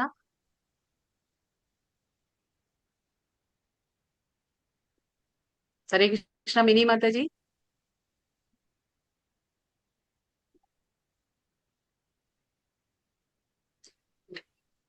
എല്ലാവരും മ്യൂട്ട് ചെയ്യണേ ദയവായി, ഡിസ്റ്റർബ് ആവും ക്ലാസ്. അപ്പൊ ഇവിടെ എന്താ പറയുന്നത്, ഇപ്പൊ നമുക്ക് നമ്മുടെ മനസ്സ് ശത്രുവാക്കാനും നമ്മുടെ മനസ്സിനെ മിത്രമാക്കാനും നമുക്ക് തന്നെ കഴിവുണ്ട്. അതാണ് ഭഗവാൻ പറയുന്നത്. അതായത് ഇപ്പൊ നമുക്ക് പുറമേയുള്ള ശത്രുക്കളെ ജയിക്കുന്നതല്ല ബുദ്ധിമുട്ട്, അവരെ ജയിക്കുന്നതല്ല ബുദ്ധിമുട്ട്, നമുക്ക് നമ്മുടെ മനസ്സിനെ ജയിക്കുന്നതാണ് ഏറ്റവും ബുദ്ധിമുട്ട്. കാരണം നമുക്ക് നമ്മുടെ മനസ്സിനെ ജയിക്കാനാണ് ഏറ്റവും പ്രയാസം. കാരണം നമ്മുടെ മനസ്സിൽ എന്തുണ്ട്, 6 ശത്രുക്കളുണ്ടെന്നാ പറയാം. അതായത് അരിഷഡ്വർഗങ്ങൾ എന്ന് പറയും. അരിഷഡ്വർഗങ്ങൾ എന്ന് പറഞ്ഞാൽ 6 രീതിയിലുള്ള ശത്രുക്കളുണ്ട്. ഏതാണ്? കാമ, ക്രോധ, ലോഭ, മോഹ, മത, മാത്സര്യ. ഈ 6 ശത്രുക്കളാണ് നമ്മുടെ മനസ്സിലുള്ളത്. അപ്പൊ ഇവരെ ജയിക്കാനാണ് ഏറ്റവും പ്രയാസം. നമുക്ക് മറ്റുള്ളവരെ ജയിക്കാൻ പറ്റും, പക്ഷെ നമ്മുടെ തന്നെ മനസ്സിനെ ജയിക്കാനാണ് പ്രയാസം. പക്ഷെ ഭഗവാൻ പറയുന്നു, നമ്മുടെ മനസ്സ് ഉപയോഗിച്ച് നമുക്ക് എന്താണ്, നമ്മുടെ ആ നിയന്ത്രണം, അതായത് നമുക്ക് നമ്മുടെ മനസ്സിനെ നിയന്ത്രിച്ചു കഴിഞ്ഞാൽ അത് നമ്മുടെ ബന്ധുവായി തീരും. നമ്മുടെ മനസ്സിനെ നിയന്ത്രിച്ചില്ലെങ്കിൽ അത് നമ്മുടെ ശത്രുവായി തീരും എന്ന് ഭഗവാൻ പറയണേ. പക്ഷെ നമ്മൾ അധപ്പതിക്കരുത്. ആ മനസ്സ് ഉപയോഗിച്ച് നമ്മളെ തന്നെ ഉദ്ധരിക്കണം എന്ന് ഭഗവാൻ പറയും. മനസ്സ് തന്നെയാണ് ഉറ്റ സുഹൃത്തും, നമ്മുടെ മനസ്സ് തന്നെയാണ് നമ്മുടെ ശത്രുവും. ബന്ധുരാത്മാത്മനൈസ്തസ്യ യേനാത്മൈവാത്മനാജിതഃ അനാത്മനസ്തു ശത്രുത്വേ വർത്തേതാത്മൈവ ശത്രുവത്. മനസ്സിനെ ജയിച്ചവൻ മനസ്സ് തന്നെയാണ് ഉറ്റ സുഹൃത്ത്. അതിനെ കഴിയാത്തവനാകട്ടെ മനസ്സ് പരമശത്രുവായി തീരുന്നു. അപ്പൊ ഇവിടെ എന്താ പറയുന്നത് ഭഗവാൻ? മനസ്സ് തന്നെ നമ്മുടെ ശത്രുവാകുന്നു, മനസ്സ് തന്നെ നമ്മുടെ മിത്രമാകുന്നു. അപ്പൊ ആർക്കാണോ മനസ്സിനെ ജയിക്കാൻ കഴിയുന്നത്, അവർക്ക് എന്താണ്, അവരുടെ മനസ്സ് സുഹൃത്തിനെ പോലെ ബിഹേവ് ചെയ്യും, പെരുമാറും. പക്ഷെ നേരം മറിച്ച് ആർക്കാണോ മനസ്സിനെ ജയിക്കാൻ കഴിയാത്തത്, അവർക്ക് എന്താണ്, മനസ്സ് പരമശത്രുവായി തീരുമെന്ന് പറയാണ്. അടുത്ത ശ്ലോകത്തിൽ എന്താ പറഞ്ഞേ? ജിതാത്മന പ്രശാന്തസ്യ പരമാത്മാ സമാഹിതഃ ശീതോഷ്ണാസുഖ ദുഃഖേഷു തഥാ മാനാപമാനയോഹോ. മനസ്സിനെ കീഴടക്കിയവൻ ശാന്തി നേടുകയാൽ പരമാത്മാവിനെ പ്രാപിച്ചു കഴിഞ്ഞു. അങ്ങനെയുള്ള ആൾക്ക് തണുപ്പും ചൂടും സുഖവും ദുഃഖവും മാനവും അപമാനവും എല്ലാം ഒന്നുപോലെ തന്നെയാണ്. അപ്പൊ ആർക്കാണോ മനസ്സിനെ കീഴടക്കാൻ കഴിയുന്നത്, അവർക്ക് എന്താണ്, ശാന്തി ലഭിക്കുന്നു ഭഗവാൻ പറയണം. എന്തുകൊണ്ടാണെന്ന് വെച്ചാൽ അവര് പരമാത്മാവിനെ പ്രാപിച്ചു കഴിഞ്ഞു. കാരണം മനസ്സ് ഏറ്റവും വലിയ ബുദ്ധിമുട്ടായിട്ടുള്ള കാര്യമാണ് മനസ്സിനെ ജയിക്കുക എന്നുള്ളത്. അപ്പൊ ആർക്കാണോ അങ്ങനെ ജയിക്കാൻ പറ്റും. കാരണം എന്താ വെച്ചാൽ മനസ്സിനെ ജയിച്ചു എന്ന് നമ്മൾ എപ്പോഴാണ് മനസ്സിലാക്കുക? അതായത് നമുക്ക് ദ്വന്ദ്ങ്ങളുണ്ട് അല്ലെ ജീവിതത്തിൽ. നമ്മൾ പറഞ്ഞു ഒരുപാട് ദ്വന്ദ്ങ്ങളുണ്ട്. എന്തൊക്കെയാണ് ദ്വന്ദ്ങ്ങൾ? സുഖമുണ്ട്, ദുഃഖമുണ്ട് അല്ലെ. സുഖം, ദുഃഖം, ലാഭം, ജയം, തോൽവി, ജയം. അത് പിന്നെ നമുക്ക് പറയും സന്തുഷ്ടി, സന്താപം. ഇതൊക്കെയാണ് സുഖ ദുഃഖങ്ങളും. ഇതൊക്കെ എന്താണ് വരുന്നത്? മാനം, അപമാനം. അതായത് നമുക്കിപ്പോ ഒരാള് നമ്മളെ പുകഴ്ത്തി പറയുമ്പോൾ നമുക്ക് ഒരുപാട് സന്തോഷം തോന്നും. എന്നാൽ നമ്മളെ കുറ്റപ്പെടുത്തുമ്പോൾ നമുക്കത് ഇഷ്ടപ്പെടില്ല. അപ്പൊ ഇങ്ങനെയുള്ള ആ ദ്വന്ദ്വങ്ങളിൽ നിന്ന് നമ്മൾ വിമുക്തരാകണം. അങ്ങനെയുള്ള ആ സമയത്താണ് നമ്മൾ നമ്മുടെ മനസ്സിനെ ജയിച്ചു എന്ന് നമുക്ക് മനസ്സിലാക്കാൻ പറ്റും. അതായത് അപ്പൊ നമ്മൾ ശാരീരിക ബോധത്തിലല്ല നമ്മൾ ജീവിക്കുന്നത്, അതിലും ഉയർന്ന്, അതായത് നമ്മൾ ആത്മാവിന്റെ തലത്തിലാണ് നമ്മൾ ചിന്തിക്കുന്നത്. കാരണം ഈ മാനം അപമാനം അതെല്ലാം നമ്മുടെ ശരീരത്തിനാണ്, അല്ലെ? കാരണം പഞ്ചഭൂതങ്ങൾ കൊണ്ട് നിർമ്മിച്ച ആ ശരീരം ഇന്നല്ലെങ്കിൽ നാളെ അത് എന്താ പറയാ, അത് ആ ഒരു പഞ്ചഭൂതത്തിൽ തന്നെ ലയിച്ചു പോകും. അത് ശാശ്വതമായതൊന്നല്ല, അതായത് ഈ ശരീരം. പക്ഷെ ശാശ്വതമായ ഒന്നെന്താണ്? ആത്മാവ് ഉള്ളിലുണ്ട്. അപ്പൊ നമുക്ക് ആത്മാവിനെ കുറിച്ച് ചിന്തിക്കണം, അതിനുവേണ്ടി അതിനെ ഉയർത്താൻ വേണ്ടി നമ്മൾ പരിശ്രമിക്കണം. അപ്പൊ അങ്ങനെയുള്ള പ്രയത്നത്തിൽ ഒരു വ്യക്തി എന്താണ്, ഒരിക്കലും ആ ശാരീരിക തലത്തിൽ ചിന്തിക്കുന്നില്ല. ആരെന്നെ അപമാനിച്ചാലും ശരി, എന്നെ അവര് മാനിച്ചാലും ശരി, നമുക്കതൊന്നും തന്നെ തോന്നില്ല. അപ്പൊ സുഖ ദുഃഖം ഭഗവാൻ പറയുന്നുണ്ട് 2-ാം അധ്യായത്തിൽ 14-ാം ശ്ലോകത്തിൽ, അല്ലെ? ശീതോഷ്ണ സുഖ ദുഃഖത ആഗമ പായിനോ നിത്യ താം സ്ഥിതിക്ഷസ്വ ഭാരത. അപ്പൊ ഈ സുഖമാകട്ടെ ദുഃഖമാകട്ടെ ഇതൊക്കെ കാലാവസ്ഥ മാറുന്നത് പോലെ അത് വന്നുകൊണ്ടും പോയിക്കൊണ്ടിരിക്കും. പക്ഷെ അതിന് യാതൊരു രീതിയിലും എന്താണ്, ഈ ഒരു സ്ഥിതപ്രജ്ഞനായ ആൾക്ക് ഒരു തരത്തിലും അത് ദുഃഖം തരുന്നില്ല, അത് സുഖവും തരുന്നില്ല. അത് കാലാവസ്ഥ മാറുന്നത് പോലെ അതൊക്കെ മാറിക്കൊണ്ടിരിക്കും. അപ്പൊ ഭഗവാൻ പറയുന്നു സഹിക്കാൻ നമ്മൾ പഠിക്കണം. അതാണ് ഭഗവാൻ പറയുന്നത്. ജ്ഞാന വിജ്ഞാന തൃപ്താത്മാ കൂട്ടസ്ഥോ വിചതേന്ദ്രിയ യുക്ത ഇത്യുച്ചതേ യോഗി സമലോഷ്ടാശ്മകാഞ്ചന. ജ്ഞാനം കൊണ്ട് സാക്ഷാത്കാരം കൊണ്ടും തികച്ചും സംതൃപ്തനായ ഒരാളെ ആത്മസാക്ഷാത്കാരനിഷ്ഠനായ യോഗി എന്ന് പറയാം. അപ്പൊ ആരെയാണ് നമ്മൾ ശരിക്കും ഒരു യോഗി എന്ന് പറയുന്നത്? അതായത് ജ്ഞാനം കൊണ്ട്. നമുക്ക് ജ്ഞാനമില്ലെങ്കിൽ എന്താണ്, നമ്മൾ ഇരുട്ടിലാണ്. നമ്മൾ അജ്ഞാനം എന്ന് പറയുന്നത് നമുക്ക് ആ ഒരു അസുരന്മാരെ പോലെ, സംശയങ്ങൾ എന്ന് പറയുന്നതൊക്കെ നമ്മുടെ അസുരന്മാരെ പോലെയാണ്. അപ്പൊ അത് അജ്ഞാനത്തിലാണ്, നമ്മൾ ഇരുട്ടിൽ ാണ് ജീവിക്കുന്നത്. പക്ഷെ നമുക്ക് ജ്ഞാനത്തിന്റെ വെളിച്ചം കിട്ടുമ്പോൾ, ജ്ഞാനം കൊണ്ട് നമുക്ക് എന്താണ്, ആ സാക്ഷാത്കാരം കൊണ്ട് നമ്മൾ തികച്ച് സംതൃപ്തനായ ഒരാളെ ആത്മസാക്ഷാത്കാരനിഷ്ഠനായ ഒരു യോഗി എന്ന് പറയാമെന്ന് ഭഗവാൻ പറയണു. അപ്പൊ നമുക്ക് ഒരു ആത്മസാക്ഷാത്കാരനായ ഒരു യോഗി ആകണമെങ്കിൽ നമുക്ക് ജ്ഞാനം വേണം. അജ്ഞാനം ഇല്ലെങ്കിൽ നമുക്ക് ഇത് സാധിക്കില്ല. അതാണ് പറയുന്നത്. പിന്നെ എന്താ പറയുക, ആത്മസംയമിയായ ഒരു ആള് അഭൗതികതയിൽ സ്ഥിതി ചെയ്യുന്നു. അഭൗതികത എന്ന് പറഞ്ഞാൽ എന്താണ്? ഭൗതികത എന്ന് പറഞ്ഞാൽ ഇപ്പൊ നമ്മൾ കണ്ടുകൊണ്ട് നമ്മൾ കാണുന്ന ഈ പ്രപഞ്ചം ഭൗതികത, അത് ഭൗതികമായിട്ടുള്ള കാര്യങ്ങൾ, ആ 3 ഗുണങ്ങളുണ്ട് ഇവിടെ. പക്ഷെ അഭൗതികത എന്ന് പറഞ്ഞാൽ 3 ഗുണങ്ങൾക്കും അപ്പുറത്ത് നിൽക്കും. അതായത് വിശുദ്ധ സത്വം എന്ന് നമ്മൾ പറഞ്ഞു. അതായത് ഈ 3 ഗുണങ്ങൾ എന്താണ്? സത്വ രജോ തമോ. ഈ 3 ഗുണങ്ങൾക്കും അപ്പുറം എന്താണ്? വിശുദ്ധ സത്വം. അത് അഭൗതികതയാണ്, അതായത് അതീന്ദ്രിയ അവസ്ഥയാണ്, അതിൽ സ്ഥിതി ചെയ്യുന്നു. അയാളുടെ ദൃഷ്ടിയിൽ എന്താണ്? കല്ലും മണ്ണും സ്വർണവും എല്ലാം ഒരുപോലെ തന്നെയാണ്. ഇപ്പൊ നമുക്ക് തിരിച്ചറിയാൻ പറ്റും. കാരണം നമ്മൾ എന്താണ്, ഭൗതികതയിലാണ് നമ്മൾ ജീവിക്കുന്നത്. അപ്പൊ നമുക്ക് വേർതിരിച്ചറിയാൻ പറ്റും, ഇത് കല്ലാണ്, ഇത് മണ്ണാണ്, ഇത് സ്വർണ്ണാണെന്നൊക്കെ. പക്ഷെ ഈ ആരാണോ അതീന്ദ്രിയ അവസ്ഥയിലുള്ളത്, ആരാണോ ഈ 3 ഗുണങ്ങളെ ജയിച്ചത്, ആ അദ്ദേഹത്തിന് എന്താണ്, അവരുടെ മുന്നിൽ കല്ല് കൊണ്ടുപോയിട്ടാലും അവരുടെ മുന്നിൽ മണ്ണ് കൊണ്ടുപോയിട്ടാലും ഇനിയിപ്പോ അവരുടെ മുന്നിൽ സ്വർണം കൊണ്ടുപോയി വെച്ചാലും അവർക്ക് യാതൊരു വ്യത്യാസവും അവർക്ക് തോന്നില്ല. അതാണ് പറയുന്നത്, അങ്ങനെയുള്ള വ്യക്തി അഭൗതികതയിൽ സ്ഥിതി ചെയ്യുന്നു. അതാണ് പറയുന്നത്. കൃഷ്ണാവബോധത്തിന്റെ ശാസ്ത്രമാണ് ഭഗവത്ഗീത. എന്താണ്? കൃഷ്ണാവബോധത്തിന്റെ ശാസ്ത്രമാണ് ഭഗവത്ഗീത. ലൗകിക പാണ്ഡിത്യം കൊണ്ട് ആർക്കും തന്നെ കൃഷ്ണാവബോധം ഉദിക്കുന്നില്ല. അപ്പൊ നമ്മൾ ചിന്തിക്കാൻ പാടില്ല, ഇപ്പൊ നമുക്ക് ഒരുപാട് ലൗകിക സാഹിത്യമുണ്ട്, അല്ലെങ്കിൽ നമുക്ക് ഒരുപാട് ലൗകിക പാണ്ഡിത്യമുണ്ട്, ഒരുപാട് ജ്ഞാനമുണ്ടെന്ന് പറഞ്ഞ് നമ്മൾ ചിന്തിക്കാൻ പറ്റില്ല നമ്മളൊക്കെ കൃഷ്ണാവബോധത്തിലാണ്. അങ്ങനെയല്ല, അങ്ങനെ ഉദിക്കില്ല. അതാണ് പറയുന്നത് ഇവിടെ. കൃഷ്ണാവബോധത്തിന്റെ ശാസ്ത്രം ഏതാണ്? ഭഗവത്ഗീത. നമുക്ക് കൃഷ്ണാവബോധത്തിൽ നമ്മൾ നിൽക്കണമെങ്കിൽ നമുക്ക് ഭഗവത്ഗീതയിൽ എന്താണ് ഭഗവാൻ പറയുന്നത് അതൊക്കെ നമ്മൾ മനസ്സിലാക്കണം. എങ്കിലേ നമുക്ക് ഭഗവാന്റെ കാര്യങ്ങൾ വ്യക്തമായിട്ട് മനസ്സിലാക്കിയാൽ മാത്രമാണ് നമ്മൾ എന്താണ്, ആ കൃഷ്ണാവബോധത്തിൽ നിൽക്കാൻ പറ്റുള്ളൂ. അതാണ് പറയുന്നത്. അതിന്റെ ശാസ്ത്രമാണ് ഭഗവത്ഗീത. അല്ലാതെ ഇപ്പൊ നമ്മൾ ഭൗതികമായിട്ട് ഒരുപാട് പാണ്ഡിത്യം നേടിയെടുക്കാം, ഒരുപാട് വിദ്യാഭ്യാസം നേടിയെടുക്കാം, പക്ഷെ അതിന്റെ അർത്ഥം നമ്മൾ കൃഷ്ണാവബോധം നമുക്ക് ഉദിച്ചു എന്നല്ല. അതാണ് പറയുന്നത്. വിശുദ്ധ പ്രജ്ഞനായ ഒരാളുമായി സഹവസിക്കാനുള്ള ഭാഗ്യം ഉണ്ടാകണം. അപ്പൊ എന്താണ് പറയുന്നത്? വിശുദ്ധ പ്രജ്ഞ എന്ന് പറഞ്ഞാൽ ശുദ്ധ പ്രജ്ഞ, അതായത് നമ്മുടെ ആ പ്രജ്ഞ, നമ്മുടെ ആ കോൺഷ്യസ്നെസ് അതെന്താണ്, അത് മലിനീകരിക്കാൻ പാടില്ല. അതായത് ഈ ഭൗതിക ഗുണങ്ങൾ ഉണ്ടാകാൻ പാടില്ല അതില്. അപ്പൊ എന്താണ്, അങ്ങനെയുള്ള ഒരു വ്യക്തിയുമായി സഹവസിക്കാനുള്ള ഒരു ഭാഗ്യം നമുക്ക് ഉണ്ടാകണം. അതാണ് സജ്ജന സംസർഗം. നമ്മൾ പറയില്ലേ, എപ്പോഴും നമുക്ക് ഭഗവാനെ കുറിച്ച് മനസ്സിലാകണമെങ്കിൽ എന്ത് വേണം? നമുക്കൊരു സജ്ജന സംസർഗം തന്നെ വേണം. അപ്പൊ ആ ഒരു സജ്ജന സംസർഗം എന്തുകൊണ്ടാണ്? അവര് നമുക്ക് നല്ല വഴി കാണിച്ചു തരും. ഇങ്ങനെയാണ് നമ്മൾ ഭഗവാനെ മനസ്സിലാക്കുക, ഇങ്ങനെയാണ് നമ്മൾ ഭഗവാന്റെ കാര്യങ്ങൾ മനസ്സിലാക്കുക എന്നുള്ളതൊക്കെ നമുക്ക് പറഞ്ഞു തരും. നേർവഴിക്ക് നമ്മളെ നയിക്കുക വരും. പിന്നെ എന്താണ്? കൃഷ്ണന്റെ കരുണ മൂലം ജ്ഞാനത്തെ സാക്ഷാത്കരിച്ച ആളാണ് കൃഷ്ണാവബോധമാർന്ന ഒരു ഭക്തൻ. അപ്പൊ നമ്മൾ ഒരു ഭക്തൻ, കൃഷ്ണാവബോധമാർന്ന ഒരു ഭക്തൻ എന്ന് പറയുമ്പോൾ അദ്ദേഹം എന്താണ്? ഭഗവാന്റെ കരുണ. നമുക്കറിയാം നമുക്ക് എന്ത് തന്നെ ഭൗതികമായിട്ടുണ്ടായിക്കോട്ടെ, വിദ്യാഭ്യാസം ഉണ്ടായാലും നമ്മൾ എന്ത് തന്നെ നേടിയെടുത്താലും ഭൗതികമായിട്ട്, പക്ഷെ നമുക്ക് ഭഗവാന്റെ കരുണ കിട്ടിയില്ലെങ്കിൽ നമുക്ക് എന്താണ്, നമ്മൾ ഒരു കൃഷ്ണാവബോധമാർന്ന ഭക്തൻ എന്ന് പറയാൻ പറ്റില്ല. അപ്പൊ നമുക്ക് ഭഗവാന്റെ ഭക്തി കിട്ടണമെങ്കിലും നമുക്ക് ഭഗവാന്റെ ആ കാരുണ്യം തന്നെ വേണം. അതാണ് പറയുന്നത്, കൃഷ്ണന്റെ കരുണ മൂലം മാത്രമാണ് നമുക്ക് ഈ ജ്ഞാനത്തെ, ഭഗവാന്റെ ഈ ജ്ഞാനം എന്ന് പറഞ്ഞാൽ അത് അതീന്ദ്രിയ ജ്ഞാനമാണ്, അലൗകികമായിട്ടുള്ള ജ്ഞാനമാണ്. അതിനെ നമുക്ക് സാക്ഷാത്കരിക്കണമെങ്കിൽ ഭഗവാന്റെ കരുണ വളരെ ആവശ്യമാണ്. അപ്പൊ ശുദ്ധ ഭക്തിപൂർവകമായ സേവനത്തിൽ സംതൃപ്തനാണ് അയാള്. എന്താണ്, ഒരു ഭക്തൻ എപ്പോഴും സംതൃപ്തിയിലാണ്. കാരണം എന്താണ്, അദ്ദേഹം എന്താ ചെയ്യുന്നത്, ഭഗവാന്റെ ഭക്തി പുരസരം. ഇപ്പൊ നല്ല നമ്മൾ അധ്യായത്തിൽ മനസ്സിലാക്കി, ഭഗവാൻ പറയുന്നുണ്ട് ഏതാ ഉത്തമം, ഭക്തിയുത സേവന മാർഗമാണ്, അങ്ങനെയുള്ള കർമ്മമാണ് ഉത്തമം എന്ന് ഭഗവാൻ പറയുന്നുണ്ട്. അപ്പൊ അതുകൊണ്ടാണ് നമുക്ക് എന്താണ്, ശുദ്ധ ഭക്തിപൂർവ്വ സേവനത്തിൽ നമ്മൾ ഏർപ്പെടുമ്പോൾ, ഏതാണ് ഭക്തിയുത സേവനം, നമ്മൾ പറഞ്ഞു 9 രീതി അല്ലെ.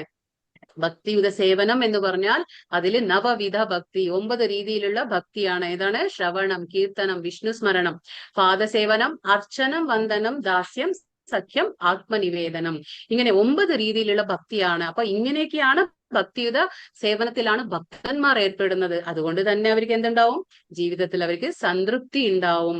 പിന്നെ എന്താണ്, ജ്ഞാന സാക്ഷാത്കാരം ഒരാളെ പൂർണ്ണതയിലേക്ക് എത്തിക്കുന്നു. കാരണം നമുക്ക് ഏത് ഭൗതിക ജ്ഞാനം ഉണ്ടായാലും ഭഗവാന്റെ ജ്ഞാനം വേണം. ഭഗവാനെ കുറിച്ചുള്ള ആ ജ്ഞാനം അതീന്ദ്രിയമാണ്. ആ അതീന്ദ്രിയ ജ്ഞാനം ലഭിക്കുമ്പോൾ മാത്രമാണ് ഒരാളെ പൂർണ്ണതയിലേക്ക് എത്തിക്കുകയുള്ളൂ. അത് നമ്മൾ മനസ്സിലാക്കണം. ഇത് ഭക്തി രസാമൃത സിന്ധു എന്നുള്ള പുസ്തകത്തിൽ നിന്നുള്ള ആ ശ്ലോകമാണ്. ഇത് നമുക്ക് ലെവൽ 3 മനസ്സിലാക്കാൻ പറ്റും കൂടുതലായിട്ട്. ആ പുസ്തകത്തിൽ ഇതുണ്ട്. ലെവൽ 3 പഠിക്കുമ്പോൾ നമുക്ക് ഇനിയും കൂടുതൽ മനസ്സിലാക്കാൻ പറ്റും. അത് ശ്രീകൃഷ്ണ നാമാദി നഭവേദ്ഗ്രാഹ്യം ഇന്ദ്രിയൈഹി സേവൻ മുഖേഹി ജിഹ്വാദൗ സ്വയം ഏവാ സ്ഫുരദ്ധ്യതഃ. ഭൗതിക മാലിന്യം പൂണ്ട ഇന്ദ്രിയങ്ങളാൽ ശ്രീകൃഷ്ണന്റെ നാമ രൂപ ഗുണ ലീല എന്നിവകളുടെ സ്വഭാവം ആർക്കും തന്നെ ഗ്രഹിക്കാനാവില്ല. എന്താ പറയുന്നേ, അതായത് നമ്മുടെ ഇന്ദ്രിയങ്ങളൊക്കെ എങ്ങനെയാ, നമ്മൾ പറഞ്ഞു ഇന്നലെ, നമ്മുടെ ഇന്ദ്രിയങ്ങള് ആ ഇന്ദ്രിയ വിഷയങ്ങളെ അന്വേഷിച്ചു പോകുമ്പോൾ നമ്മൾ തന്നെ കുടുങ്ങി പോകുന്നു അല്ലെ. നമ്മൾ ഓരോ ദുരിതങ്ങളിൽ നമ്മളെ ചെന്നെത്തിക്കുന്നു. അപ്പൊ ഇങ്ങനെയുള്ള ഇന്ദ്രിയങ്ങൾ കൊണ്ട് നമുക്ക് ഭഗവാനെ മനസ്സിലാക്കാൻ പറ്റുമോ? ഭഗവാന്റെ നാമമായാലും ഭഗവാന്റെ രൂപം, ഭഗവാന്റെ ഗുണങ്ങളാവട്ടെ, ഭഗവാന്റെ ലീലകൾ, ഇതൊന്നും തന്നെ നമുക്ക് നമ്മുടെ ഈ സാമാന്യമായ ഇന്ദ്രിയങ്ങൾ കൊണ്ട് മനസ്സിലാക്കാൻ കഴിയില്ല. പക്ഷേ ഭഗവത് സേവനം കൊണ്ട് പരിപൂരിതനാകുമ്പോൾ എന്താണ്, മാത്രമേ ഒരാൾക്ക് കൃഷ്ണന്റെ അതീന്ദ്രിയ ലീലകളെയും നാമ രൂപ ഗുണ ഇത്യാദികളെയും അറിയാൻ കഴിയുള്ളൂ. അതായത് നമ്മൾ എപ്പോഴാണോ നമ്മുടെ ഈ ഇന്ദ്രിയങ്ങളെ ഭഗവത് സേവനത്തിൽ ഏർപ്പെടുത്തുന്നത്, അതാണ് സേവൻ മുഖേഹി ജിഹ്വാദൗ. ജിഹ്വ എന്ന് പറഞ്ഞാൽ നമ്മുടെ ഈ നാവ്, നമ്മുടെ നാക്ക്. നമ്മളിപ്പോ സംസാരിക്കുക, ഈ നാവിന്റെ ജോലി എന്താണ്, 2 ജോലി അല്ലെ. നമ്മൾ ഭക്ഷണം കഴിക്കുന്നു, പിന്നെന്താണ്, നമ്മൾ സംസാരിക്കുന്നു, അതല്ലേ ജോലി. അപ്പൊ സേവൻ മുഖേഹി ജിഹ്വാദൗ, അതായത് നമ്മൾ ഈ 2 സേവ കൊടുക്കണം. അതിന് എന്താണ്, ഭഗവാന്റെ ഹരേ കൃഷ്ണ മന്ത്രം ജപിക്കാനും പിന്നെ ഭഗവാന്റെ പ്രസാദം സ്വീകരിക്കാനും കൊടുക്കുമ്പോൾ എന്താ സംഭവിക്കുക, അതീന്ദ്രിയ ലീലകളെയും ഭഗവാന്റെ ശ്രീകൃഷ്ണന്റെ നാമ രൂപ ഗുണ ലീല ഇതെല്ലാം നമുക്ക് സ്വയം ഏവ സ്ഫുരദ്ധ്യതഃ, ഭഗവാൻ തന്നെ സ്വയം നമുക്ക് മനസ്സിലാക്കി തരും. നമ്മൾ ചിന്തിക്കേണ്ട ആവശ്യമില്ല, എനിക്ക് അത്രമാത്രം ബുദ്ധിയൊന്നും ഇല്ലല്ലോ, ഭഗവാന്റെ കാര്യങ്ങൾ മനസ്സിലാക്കാൻ കഴിയുന്നില്ല എന്നൊന്നും വിഷമിക്കേണ്ട ആവശ്യമില്ല. അത് സ്വയം മനസ്സിലാവും. എങ്ങനെ, ഹരേ കൃഷ്ണ മന്ത്രം ജപിക്കുമ്പോൾ കലിയുഗ ധർമ്മമാണ്, അത് ചെയ്തുകൊണ്ട് പോകുമ്പോൾ, പ്രസാദം കഴിച്ചുകൊണ്ടിരിക്കുമ്പോൾ നമുക്ക് ഭഗവാൻ തന്നെ സ്വയം നമുക്കതെല്ലാം മനസ്സിലാക്കി തരും എന്നാണ് പറയുന്നത്. നാത്യശ്നതസ്തു യോഗോസ്തി ന ചൈകാന്ത മനശ്നതഃ ന ചാതി സ്വപ്നശീലസ്യ ജാഗ്രതോ നൈവ ചാർജുന. അർജുന, വളരെ കുറിച്ച് മാത്രം ഭക്ഷണം കഴിക്കുന്നവർക്കും ഏറെ ഭക്ഷിക്കുന്നവർക്കും ഉറക്കമില്ലാത്തവർക്കും വേണ്ടതിലേറെ ഉറങ്ങുന്നവർക്കും യോഗിയാവാൻ കഴിയില്ല. അപ്പൊ ഇതെന്താ പറയുന്നത്, ഈ ശ്ലോകത്തിൽ ഭഗവാൻ പറയാണ് ആർക്കൊക്കെ യോഗിയാവാൻ കഴിയില്ല.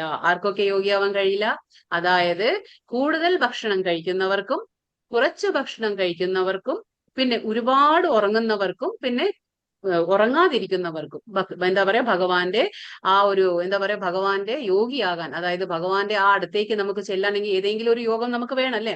പക്ഷെ ആ യോഗിയാവാൻ കഴിയില്ല എന്നാണ് ഭഗവാൻ പറയുന്നത്. എന്തുകൊണ്ടാണെന്ന് വെച്ചാൽ എല്ലാത്തിലും ഒരു മിതത്വം, മോഡറേഷൻ എന്ന് നമ്മൾ പറയില്ലേ, ആ മിതത്വം നമ്മൾ പാലിക്കണം. എങ്കിൽ മാത്രമേ നമുക്ക് ഭഗവാനെ കുറിച്ച് മനസ്സിലാക്കാൻ നമ്മളൊരു തികഞ്ഞ ഒരു യോഗിയാകാൻ കഴിയുള്ളൂ. അപ്പൊ എല്ലാത്തിലും ഒരു മോഡറേഷൻ, കൂടുതലും കഴിക്കരുത്, കുറച്ചും കഴിക്കാൻ പാടില്ല, എന്നാൽ കൂടുതലും ഉറങ്ങാതിരിക്കുക അതും ചെയ്യരുത്. എല്ലാം മിതത്വം പാലിക്കണം എന്നാണ് ഭഗവാൻ പറഞ്ഞിരുന്നത്. ഇത് നല്ല ശ്ലോകമാണ്. യുക്താഹാര വിഹാരസ്യ യുക്തചേഷ്ടസ്യ കർമ്മസു യുക്ത സ്വപ്നാവബോധസ്യ യോഗോ ഭവതി ദുഃഖഃ. ആഹാരം, നിദ്ര, വിഹാരം, പ്രവൃത്തി എന്നിവയിൽ നിയന്ത്രണം പാലിക്കുന്നവന് യോഗ പരിശീലനം കൊണ്ട് സർവ്വ ദുഃഖങ്ങളും അകറ്റാൻ കഴിയും. അപ്പൊ ആർക്കാണ് ഭഗവാൻ എന്താ പറയുന്നത് ഇതില്? ആർക്കാണ് ഇത് എന്താ പറയുക, മിതത്വം പാലിക്കണം എന്ന് ഭഗവാൻ പറഞ്ഞു ഇവിടെ. അപ്പൊ ഇവിടെ വീണ്ടും പറയണ ആഹാര, നിദ്ര, വിഹാരം, പ്രവൃത്തി, ഈ എല്ലാ കാര്യം. വിഹാരം എന്ന് പറഞ്ഞാൽ എന്റർടൈൻമെന്റ്. നമ്മൾ പറയില്ലേ, നമ്മൾ ഭക്ഷണ രീതികളായിക്കോട്ടെ, അല്ലെങ്കിൽ ഉറക്കമായിക്കോട്ടെ, നമ്മുടെ ജീവിതത്തിലെ എന്റർടൈൻമെന്റ്, നമ്മുടെ എൻജോയ്മെന്റ് എന്ന് നമ്മൾ പറയില്ലേ, അതും നമ്മുടെ ആസ്വദിക്കല് ജീവിതത്തിൽ. പിന്നെ പ്രവൃത്തികൾ, നമ്മുടെ എല്ലാം ഓവർ എൻഡിവർനെസ് പാടില്ല. അതായത് കൂടുതൽ പരിശ്രമിക്കേണ്ട ആവശ്യമില്ല. നമ്മൾ നേരത്തെ പറഞ്ഞു, അതായത് നമുക്ക് ദുഃഖം വരുന്നത് പോലെ ഭഗവാൻ നമുക്ക് സുഖമുണ്ടെങ്കിൽ അത് തന്നിരിക്കും. സമയമാകുമ്പോൾ അതൊക്കെ നമ്മുടെ അടുത്തേക്ക് വരും. നമ്മൾ അതിനു വേണ്ടിയിട്ട് ഒരുപാട് പ്രയത്നിക്കേണ്ട ആവശ്യമില്ല. ഓവർ എൻഡിവറിങ് എന്ന് പറയും, അത് ചെയ്യേണ്ട ആവശ്യമൊന്നും ഇല്ല. അതാണ് പറയുന്നത്. നിയന്ത്രണം പാലിക്കണം, എല്ലാത്തിലും നമുക്ക് ഒരു നിയന്ത്രണം പാലിക്കണം. യോഗ പരിശീലനം കൊണ്ട് എന്താണ് സംഭവിക്കുക? ഇങ്ങനെയുള്ള യോഗ പരിശീലനം കൊണ്ട് നമുക്ക് സർവ്വ ദുഃഖങ്ങളും അകറ്റാൻ കഴിയുമെന്ന് ഭഗവാൻ പറഞ്ഞു തരാണ്. യോമാം പശ്യതി സർവത്ര സർവം ച മയി പശ്യതി തസ്യാഹം ന പ്രണശ്യാമി സചമേന പ്രണശ്യതി. എവിടെയും ഞാൻ കുടികൊള്ളുന്നതായും എല്ലാം എന്നിൽ അടങ്ങുന്നതായും കാണുന്നവന് ഞാൻ ഒരിക്കലും നഷ്ടപ്പെടുകയില്ല, എനിക്ക് അവനും നഷ്ടപ്പെട്ടു പോകുന്നില്ല. അപ്പൊ ഭഗവാൻ എന്താ പറയുന്നത്? യോമാം പശ്യതി സർവത്ര, എന്നെ എല്ലായിടത്തും കാണുന്നവൻ. അത് അങ്ങനെ ഇപ്പൊ നമുക്ക് ഈ ചിത്രത്തിൽ എന്താ കാണുന്നത്? പ്രഹ്ലാദ് മഹാരാജാവാണ് ഈ ചിത്രത്തിൽ കാണുന്നത്. പ്രഹ്ലാദ് മഹാരാജാവാണ്. അവിടെ ആരാണ് വരുന്നത്? നരസിംഹ ഭഗവാൻ. ഭഗവാന്റെ, കൃഷ്ണ ഭഗവാന്റെ സ്വയം എന്താ അവതാരമാണത്. നരസിംഹരായിട്ട് ഭഗവാൻ വരികയാണ്. എങ്ങനെ? തൂണ് പിളർന്നിട്ടാണ് ഭഗവാന്റെ അവതാരം ഉണ്ടായത്. ഇത് തൊട്ടടുത്ത് നിൽക്കുന്ന ആരാണ്? ഹിരണ്യകശിപു എന്ന അസുരനാണ്. അപ്പൊ അസുരന്റെ മകനാണ് പ്രഹ്ലാദാവ്. പ്രഹ്ലാദ് മഹാരാജാവിന് ഒരു ഭാഗ്യം കിട്ടിയത് എന്താന്ന് വെച്ചാൽ, അമ്മയുടെ കയാതു എന്ന സ്ത്രീയുടെ ഗർഭത്തിൽ ഇരിക്കുമ്പോ തന്നെ നാരദ മഹർഷി എന്താണ് എല്ലാം ഭഗവാന്റെ കാര്യങ്ങള് മനസ്സിലാക്കി കൊടുത്തു. അപ്പൊ ആ കുഞ്ഞ് ഗർഭാവസ്ഥയിൽ ഇരിക്കുമ്പോ തന്നെ ഭഗവാനെ കുറിച്ച് ഒരുപാട് കേട്ടു. തന്നെ പുറത്തേക്ക് വന്നപ്പോ എന്താണ്, ഒരു തികഞ്ഞ കൃഷ്ണഭക്തനായി മാറി കുഞ്ഞ്. പക്ഷെ ജനിച്ചത് എവിടെയാണ്? അസുരകുലത്തിലാണ് ജനനം. അതായത് അച്ഛനാരാണ്? അസുര രാജാവാണ്. പക്ഷെ എങ്കിലും ഈ രാജാവ് എന്ത് ചെയ്യും? കുഞ്ഞിനെ ഗുരുകുലത്തിലേക്ക് പറഞ്ഞു വിടും. എന്തിനാണ്? വിഷ്ണു നമ്മുടെ ശത്രുവാണ് എന്ന് മനസ്സിലാക്കണമെന്ന്, പഠിക്കണം. ആ വിഷ്ണു നമ്മുടെ ശത്രുവാണെന്ന് പഠിപ്പിക്കാനായിട്ടാണ് ഗുരുകുലത്തിലേക്ക് വിടുന്നത്. പക്ഷെ ഈ കുഞ്ഞ് മനസ്സിലാക്കുന്നത് എന്താണ്? ഭഗവാൻ കൃഷ്ണനാണ് എല്ലാം, നമുക്കെല്ലാം. ഭഗവാൻ നാരായണനാണ് നമുക്ക് എല്ലാം എന്ന് മനസ്സിലാക്കിയിട്ടാണ് കുഞ്ഞു വരുന്നത്. അപ്പോ ഈ അച്ഛനായിട്ട് ഒട്ടും തന്നെ ചേർന്ന് പോകുന്നില്ല ഈ കുഞ്ഞ്. അപ്പൊ കുഞ്ഞിനെ വധിക്കാൻ ഒരുപാട് ശ്രമം നടത്തും ആര്? അസുര രാജാവായ ഹിരണ്യകശിപു. പക്ഷെ എല്ലാ വധശ്രമവും അത് ഫെയില്യൂറായി മാറും. അത് ഒട്ടും തന്നെ വിഫലമായി പോവാണ്, ഒന്നും ജയിക്കുന്നില്ല. എന്തുകൊണ്ടാണെന്ന് വെച്ചാൽ ഭഗവാന്റെ ആ അഭയം തേടിയവനാണ് ആ കുഞ്ഞു പ്രഹ്ലാദ മഹാരാജാവ്. അങ്ങനെ ഇരിക്കെ എന്താണ്, ഈ രാജാവ് ചോദിക്കുകയാണ്, നിന്റെ ഈ ഭഗവാൻ എല്ലായിടത്തും ഉണ്ടോ എന്ന് ചോദിക്കും. അപ്പൊ ഈ കുഞ്ഞു പറയാണ്, നിങ്ങൾക്ക് ഒരു ജന്മം തന്നത് ആരാണ്? അച്ഛൻ ആരാണ്? കശ്യപ മഹാരാജ, കശ്യപ്പനാണ്. അപ്പൊ ആ കശ്യപ്പന് ജന്മം നൽകിയത് ആരാണ്? ബ്രഹ്മാവ്. ബ്രഹ്മാവിന് ജന്മം നൽകിയവൻ ഉണ്ടായിരിക്കണല്ലോ അല്ലെ, അതാണ് ഭഗവാൻ. അപ്പൊ കുഞ്ഞു അങ്ങനെ പറയാണ്. അങ്ങനെ അച്ഛനെ എല്ലാ രീതിയിലും തോൽപ്പിക്കും കുഞ്ഞ്. അവസാനം പറയും, നിന്റെ ഭഗവാൻ എല്ലായിടത്തും ഉണ്ടെങ്കിൽ ഈ തൂണിലും ഉണ്ടോ എന്ന് ചോദിക്കും. അപ്പൊ കുഞ്ഞു പറയും, ഈ തൂണിലും ഭഗവാൻ ഉണ്ടെന്ന് പറയും. അപ്പൊ ഭഗവാൻ ആ കുഞ്ഞു പറഞ്ഞ വാക്കിനെ അത് സത്യം അതായത് ശരി വെക്കാനായിട്ട്, അതായത് ഭഗവാൻ കാണിച്ചു കൊടുക്കാണ്, എന്റെ ഭക്തൻ എന്തു പറയോ അത് സാധിച്ചു കൊടുക്കും എന്നുള്ളത് പ്രൂവ് ചെയ്യാനായിട്ടാണ് ഭഗവാൻ ആ തൂണ് തന്നെ പിളർന്ന് അതിൽ നിന്ന് നരസിംഹാവതാരമായിട്ട് പുറത്തേക്ക് വന്നത്. അതായത് പറയണം, യോമാം പശ്യതി സർവത്ര, എന്റെ ഭക്തൻ എങ്ങനെയാണ്? എല്ലായിടത്തും ഭഗവാനെ ദർശിക്കും. കാരണം അങ്ങനെയാണ്, ഭഗവാൻ എല്ലായിടത്തും ഉണ്ട്. അങ്ങനെ വന്ന് ഈ അസുരനെ വധിക്കുകയാണ് ചെയ്തത്. അതാണ് പറയുന്നത്. ഭഗവാൻ അതാ പറഞ്ഞ, ഭഗവാന്റെ ഭക്തന് എല്ലായിടത്തും ഭഗവാനെ ദർശിക്കാൻ കഴിയും. ഭഗവാൻ ഇല്ലാത്തതായിട്ട് ഒരു സ്ഥലം ഇല്ല. കാണുന്നവൻ അതാ പറയുന്നത്, ഭഗവാൻ അങ്ങനെ കാണുന്ന ഒരു ഭക്തന് ഒരിക്കലും ഞാൻ നഷ്ടമാകുന്നില്ല. അതേപോലെ ആ ഭക്തൻ എനിക്കും നഷ്ടമാകുന്നില്ല. കാരണം ഭഗവാൻ എപ്പോഴും ഭക്തന്റെ ആ ഒരു വാക്കിനെ ശരി വെക്കും ഭഗവാൻ. അതാണ് നിജഭൃത്യ ഭാഷിതം. നിജ എന്ന് പറഞ്ഞാൽ സത്യം ചെയ്യുക, സത്യമായി കാണിച്ചു കൊടുക്കുക. ഭൃത്യ എന്ന് പറഞ്ഞാൽ ഭക്തൻ. ഭാഷിതം, ഭക്തൻ എന്തു പറയോ അതിനെ കാണിച്ചു കൊടുക്കും ഭഗവാൻ. അത് ശരിയായിട്ട് അതുപോലെ തന്നെ കാണിച്ചു കൊടുക്കും ഭഗവാൻ. കൃഷ്ണാവബോധം ഉദിച്ച ഒരു വ്യക്തി ഭഗവാനെ എവിടെയും ദർശിക്കുന്നു. അതാണ് കൃഷ്ണാവബോധത്തിൽ ഒരു വ്യക്തിക്ക് മനസ്സിലാകും ഭഗവാൻ ഇല്ലാത്തതായിട്ട് ഒരു സ്ഥലവുമില്ല. കാരണം സർവ്വ സൃഷ്ടിയും ഭഗവാന്റെ അധീനതയിലാണ്. അത് മനസ്സിലാക്കും അദ്ദേഹം. എല്ലാം കൃഷ്ണനിൽ അധിവസിക്കുന്നു എന്ന് കാണുന്നു. എല്ലാം എവിടെയാണ്? കൃഷ്ണനിൽ തന്നെയാണ് അധിവസിക്കുന്നത്. അങ്ങനെയുള്ള ഒരു വ്യക്തി ഭൗതിക പ്രകൃതിയുടെ ആവിഷ്കാരങ്ങളെ എല്ലാം കൃഷ്ണശക്തിയുടേതാണെന്ന് മനസ്സിലാക്കുന്നു. അപ്പൊ നമുക്കിവിടെ ഭൗതിക പ്രപഞ്ചത്തിൽ എന്തൊരു ആവിഷ്കാരം കാണുമ്പോഴും കൃഷ്ണഭക്തൻ എന്ത് മനസ്സിലാവും? ഇതെല്ലാം ഭഗവാന്റെ തന്നെയാണ് എന്നുള്ളത് ആ ഒരു ബോധ്യം അദ്ദേഹത്തിന് ഉണ്ടായിരിക്കും. പിന്നെ അതിനാൽ അവ ഓരോന്നും എന്താ പറയാ, ഓരോന്നും കാണുമ്പോഴും അയാൾ കൃഷ്ണനെ കുറിച്ച് ബോധവാനാണ്. അതുകൊണ്ടാണല്ലോ സമദർശി എന്ന് നമ്മൾ പറയുന്നത്. നമ്മൾ എന്ത് കാണുമ്പോഴും, ഏതൊരു ജീവജാലത്തെ കാണുമ്പോഴും നമുക്ക് എന്താ ഇമ്മീഡിയറ്റ്ലി ഓർമ്മ വരേണ്ടത്? ഭഗവാന്റെ അംശമാണ്. കാരണം ഭഗവാൻ 84 ലക്ഷം ജീവജാലങ്ങളെയും സൃഷ്ടിച്ചു. എല്ലാ ഹൃദയത്തിലും ഭഗവാൻ പരമാത്മാവായി അധിവസിക്കുന്നുണ്ട്. ആ ഒരു ബോധം ആർക്കുണ്ടാവും? ഭഗവാന്റെ ഭക്തൻ എപ്പോഴും ഉണ്ടായിരിക്കും. കൃഷ്ണനെ കൂടാതെ ഒന്നിനും നിലനിൽപ്പില്ല. അതായത് ഭഗവാൻ അല്ലാതെ ഒന്നിനും നിലനിൽക്കാൻ കഴിയില്ല. കാരണം സ്രോതസ് ആരാണ്? എല്ലാത്തിന്റെയും ആ ഉറവിടമാരാണ്? അത് ഭഗവാൻ തന്നെയാണ്. കൃഷ്ണനാണ് എല്ലാറ്റിന്റെയും നാഥൻ. നമ്മൾ ഇന്നലെ മനസ്സിലാക്കി. ഭോക്താരാം യജ്ഞ തപസാം, എല്ലാത്തിന്റെയും അധിപനാണ്, ഭോക്താവാണ് ഭഗവാൻ. ഈ കാര്യം മനസ്സിലാക്കിയാൽ നമുക്ക് ഭൗതിക ക്ലേശങ്ങൾ നമ്മളെ ബാധിക്കില്ല. ഇതാണ് കൃഷ്ണാവബോധത്തിന്റെ മൗലിക സിദ്ധാന്തം. ഇത് നമ്മൾ മനസ്സിലാക്കണം. അപ്പൊ നമുക്ക് എന്താണ്? ഉടമസ്ഥാവകാശ ബോധം നമുക്കുണ്ടാവില്ല. ഞാൻ ചെയ്തു, ഇത് എന്റേതാണ് എന്നുള്ള ആ ഒരു മിഥ്യ അഹംഭാവം നമുക്കുണ്ടായിരിക്കില്ല. प्रेमाञ्जनचुरित भक्ति विलोचनेन सन्तः सदैव हृदयेषु विलोकयन्ति यं श्यामसुन्दरमचिन्त्य गुणस्वरूपं ഗോവിന്ദമാദിപുരുഷം തമഹം ഭജാമി. ഇത് ബ്രഹ്മസംഹിത എന്ന പുസ്തകത്തിലെ ശ്ലോകമാണ്. ഇത് ആരാ പറഞ്ഞിട്ടുള്ളത്? ബ്രഹ്മാവ്, സ്വയം ബ്രഹ്മാവ് പറഞ്ഞിട്ടുള്ള ശ്ലോകമാണ്. ഭഗവാനെ കുറിച്ച് പറയാണ്. ഭക്തന്റെ ആ പ്രേമാഞ്ജനം എഴുതിയ കണ്ണുകൾക്ക് എപ്പോഴും ദൃശ്യനായിട്ടുള്ള ആദിപുരുഷനായ ഗോവിന്ദനെ ഞാൻ ഭജിക്കുന്നു. ഭക്തഹൃദയത്തിൽ അത്രേ തന്റെ ശാശ്വതമായ ശ്യാമസുന്ദര രൂപത്തിൽ അവിടുന്ന് വാഴുന്നത്. അപ്പൊ ഇവിടെ എന്താ പറയുന്നത്? ഇത് ഭഗവാൻ എവിടെയാണ്? ഭഗവാൻ അതാ നമ്മൾ കണ്ണെഴുതും അല്ലെ? നമ്മൾ കണ്ണെഴുതും, കൺമഷി കൊണ്ട് നമ്മൾ കണ്ണെഴുതും. പക്ഷെ ഈ കണ്ണുകൾ കൊണ്ട് നമുക്കറിയാം, സാധാരണമായ ഭൗതികമായ കണ്ണുകൾ കൊണ്ട് നമുക്ക് ഭഗവാനെ കാണാൻ കഴിയില്ല. പക്ഷെ ഇവിടെ ബ്രഹ്മാവ് പറയുന്നുണ്ട് എങ്ങനെ വേണം നമ്മുടെ കണ്ണുകൾ? പ്രേമാഞ്ജനം എഴുതിയ, അതായത് നമ്മുടെ കണ്ണുകൾ കൊണ്ട്, പ്രേമം എഴുതിയ കണ്ണുകൾക്ക്, പ്രേമം കൊണ്ട് നമുക്ക് കണ്ണിൽ എന്തുണ്ടായിരിക്കണം? ഭഗവാനെ കാണാനുള്ള, ഭഗവാനെ എന്താ പറയാ, സേവനം അനുഷ്ഠിക്കാനുള്ള, ഭഗവാനെ ദർശിക്കാനുള്ള ആ പ്രേമം നമ്മുടെ കണ്ണിൽ ഉണ്ടായിരിക്കണം. എങ്കിലേ നമുക്ക് ഭഗവാനെ ദർശിക്കാൻ കഴിയുള്ളൂ. അങ്ങനെയുള്ള ആ ഗോവിന്ദനെ, ആദി പുരുഷനാണ് ഗോവിന്ദൻ. ഗോവിന്ദനേക്കാൾ മുന്നേ ആരും ജനിച്ചിട്ടില്ല. ഗോവിന്ദന് ആദിയില്ല, അന്ത്യമില്ല. ഭഗവാൻ തന്നെ എല്ലാതിന്റെയും സ്രോതസ്സും ഉറവിടവും എല്ലാം ഗോവിന്ദനാണ്, ആദി പുരുഷനാണ്. അങ്ങനെയുള്ള ആ ആദി പുരുഷനെ ഞാൻ ഭജിക്കുന്നു എന്ന് ആരാ പറയുന്നത്? ബ്രഹ്മാവ് പറയാണ്. ഭക്ത ഹൃദയത്തിൽ അത്രേ തന്റെ ശാശ്വതമായ ശ്യാമസുന്ദര, ഓരോ ഭക്തന്റെ ഹൃദയത്തിൽ ഭഗവാൻ ശാശ്വതമായി താമസിക്കുകയാണ്. ഏത് രീതിയിലാണ്? ശ്യാമസുന്ദര രൂപത്തിൽ. നമുക്കറിയാം ഭഗവാന്റെ ത്രിഭംഗി രൂപം അല്ലെ? ഭഗവാന് ഇരു കൈകളായിട്ട്, ആ ദ്വിഭുജാധാരിയായിട്ട് ഭഗവാൻ ശ്യാമസുന്ദര രൂപത്തിൽ അവിടുന്ന് വാഴുന്നു. അത് പറയുന്നു. ഇപ്പൊ പത്മപുരാണം എന്ന ഒരു ഗ്രന്ഥം എടുക്കുമ്പോഴും അതിൽ പോലും ഭഗവാൻ പറയുന്നുണ്ട്. അതായത് കലിയുഗം തുടങ്ങുമ്പോ, കലിയുഗം ഏതാണ്ട് തുടങ്ങിയപ്പോൾ, കലിയുഗത്തിന്റെ വരവായപ്പോൾ അതായത് നാരദനും മറ്റേ വിഷ്ണുവും തമ്മിൽ ഒരു സംവാദം ഉണ്ടായി.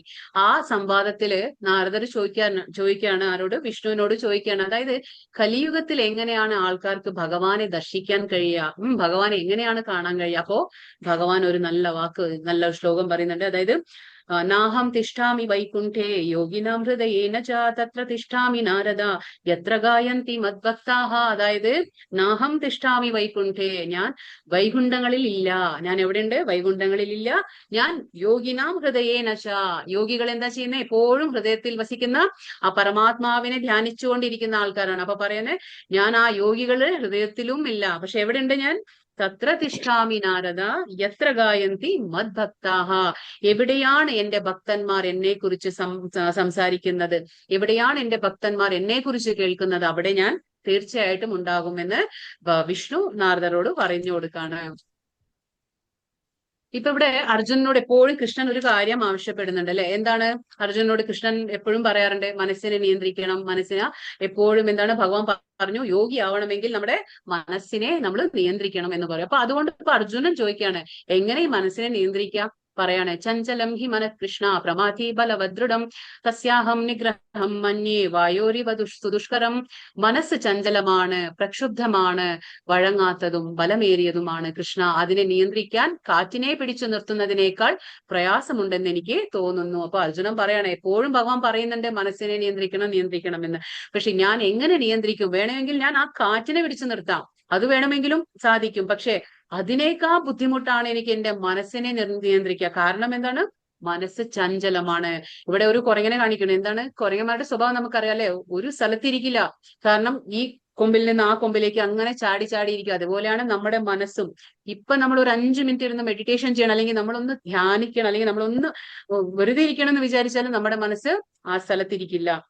അതിങ്ങനെ സഞ്ചരിച്ചുകൊണ്ടേയിരിക്കും. അങ്ങനെ പ്രക്ഷുബ്ധമാണ് മനസ്സ്, ചഞ്ചലമാണ്, വഴങ്ങാത്തതും, നമ്മൾ പറഞ്ഞാലും കേൾക്കാത്തതാണ് നമ്മുടെ മനസ്സ്. കാരണം നമ്മൾ പലപ്പോഴും വിചാരിക്കും നാളെ ഞാൻ ഈ കാര്യം ചെയ്യും, ഇത് ചെയ്തിരിക്കണം എന്ന് നമ്മൾ ചിന്തിക്കും. പക്ഷേ നമ്മുടെ മനസ്സ് അതിനെ അനുവദിക്കില്ല. അപ്പൊ അതാ പറയുന്നത്, പ്രക്ഷുബ്ധമാണ്, വഴങ്ങാത്തതാണ്, ബലമേറിയതുമാണ്, സ്ട്രോങ് ആണ് മനസ്സ്. എന്താണ്? വളരെ സ്ട്രോങ് ആണ്.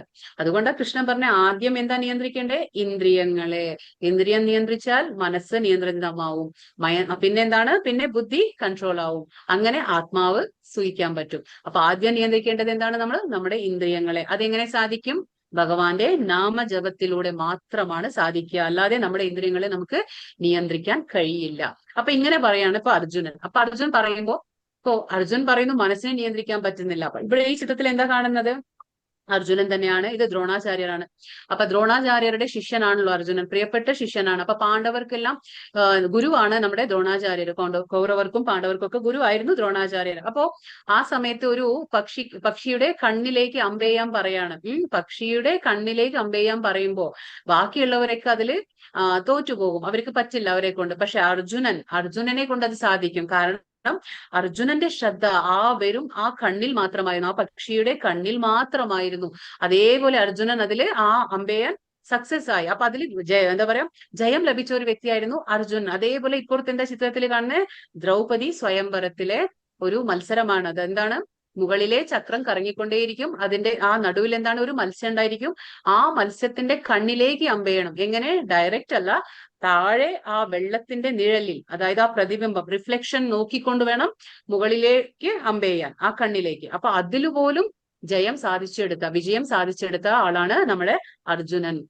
അത്രമാത്രം ഒരു ധീരനായ പോരാളിയാണ്, വില്ലാളി വീരനാണ് നമ്മുടെ അർജുനൻ. പക്ഷെ അങ്ങനെയുള്ള അർജുനനാണ് ഇപ്പൊ ഇവിടെ ഇങ്ങനെ ഒരു കാര്യം പറഞ്ഞത്. അതായത് മനസ്സ് ചഞ്ചലമാണ് കൃഷ്ണ, പ്രക്ഷുബ്ധമാണ്, വഴങ്ങാത്തതാണ്, ബലമേറിയതാണ് എന്നൊക്കെ പറയുന്നത് എന്തിനാ വെച്ചാൽ അർജുനൻ നമ്മളെ പ്രതിനിധീകരിക്കുകയാണ്. നമുക്ക് വേണ്ടിയിട്ടുള്ള ചോദ്യം കൂടിയാണിത്. കാരണം നമ്മളും ചിന്തിക്കില്ലേ, പലപ്പോഴും ഞാൻ വിചാരിച്ച കാര്യം നടത്താൻ പറ്റുന്നില്ല, എന്തുകൊണ്ടാണ്? എന്റെ മനസ്സ് വീക്കാണ് നമ്മൾ ചിന്തിക്കും. പക്ഷെ നമ്മുടെ മനസ്സിനെ സ്ട്രോങ് ആക്കാനുള്ള കഴിവും നമുക്ക് തന്നെ ഉണ്ട്.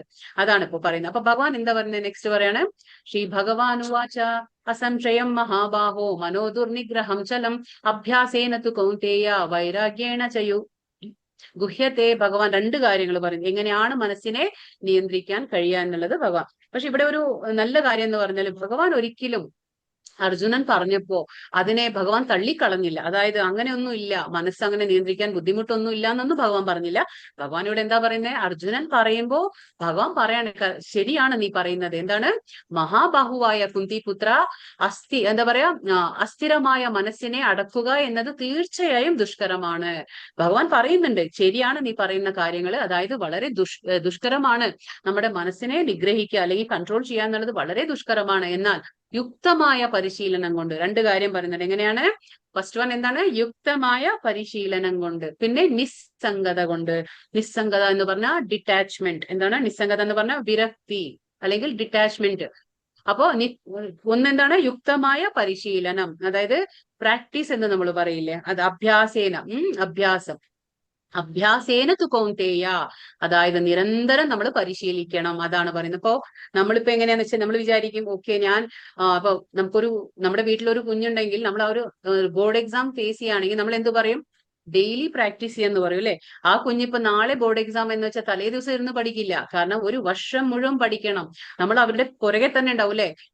ദിവസം നമ്മൾ അവരെ പഠിക്കാനായിട്ട് പ്രേരിപ്പിക്കും. കാരണം എന്താന്ന് വെച്ചാല് ഒരു ഫൈനൽ എക്സാം നമ്മൾ ഫേസ് ചെയ്യണമെങ്കിൽ നമ്മൾ നിരന്തരം പ്രാക്ടീസ് ചെയ്യണം. നമ്മൾ അവരെ ട്യൂഷനിലിടുന്നു, സ്പെഷ്യൽ കോച്ചിങ് കൊടുക്കുന്നു. എന്തുകൊണ്ടാണ്? ആ ഡെയിലി പ്രാക്ടീസ് ഉണ്ടെങ്കിലേ നമുക്ക് അന്ത്യവേളയില് ആ ഒരു ഫൈനൽ എക്സാം നമുക്ക് നേരിടാൻ പറ്റുള്ളൂ. അതേപോലെ തന്നെ നമുക്കും നമ്മുടെ മനസ്സിനെ നമുക്ക് എന്താ പറയാ, ആ മനസ്സിനെ കൺട്രോൾ കൊണ്ടുവരണമെങ്കിൽ ഒരു ദിവസം കൊണ്ട് അത് സാധിക്കില്ല. അതിനെന്താ വേണ്ടേ? യുക്തമായ പരിശീലനം തന്നെ വേണം. നിസ്സംഗത, ഡിറ്റാച്ച്മെന്റ് അല്ലെങ്കിൽ വിരക്തി എന്ന് പറയും. നിശ്ചയദാർഢ്യം ഉണ്ടായിരിക്കണം. നമുക്കത് ചെയ്യണം എന്നുള്ള ആ നിശ്ചയദാർഢ്യം ഉണ്ടെങ്കിൽ സാധിക്കും. പ്രാപ്യ പുണ്യകൃതാം ലോകോ അനുഷിത്വാ ശാശ്വതീം സമാഹ ശുചീനാം ശ്രീമതാം ഗേഹേ യോഗോ ഭ്രഷ്ടോ വിജായത്തെ.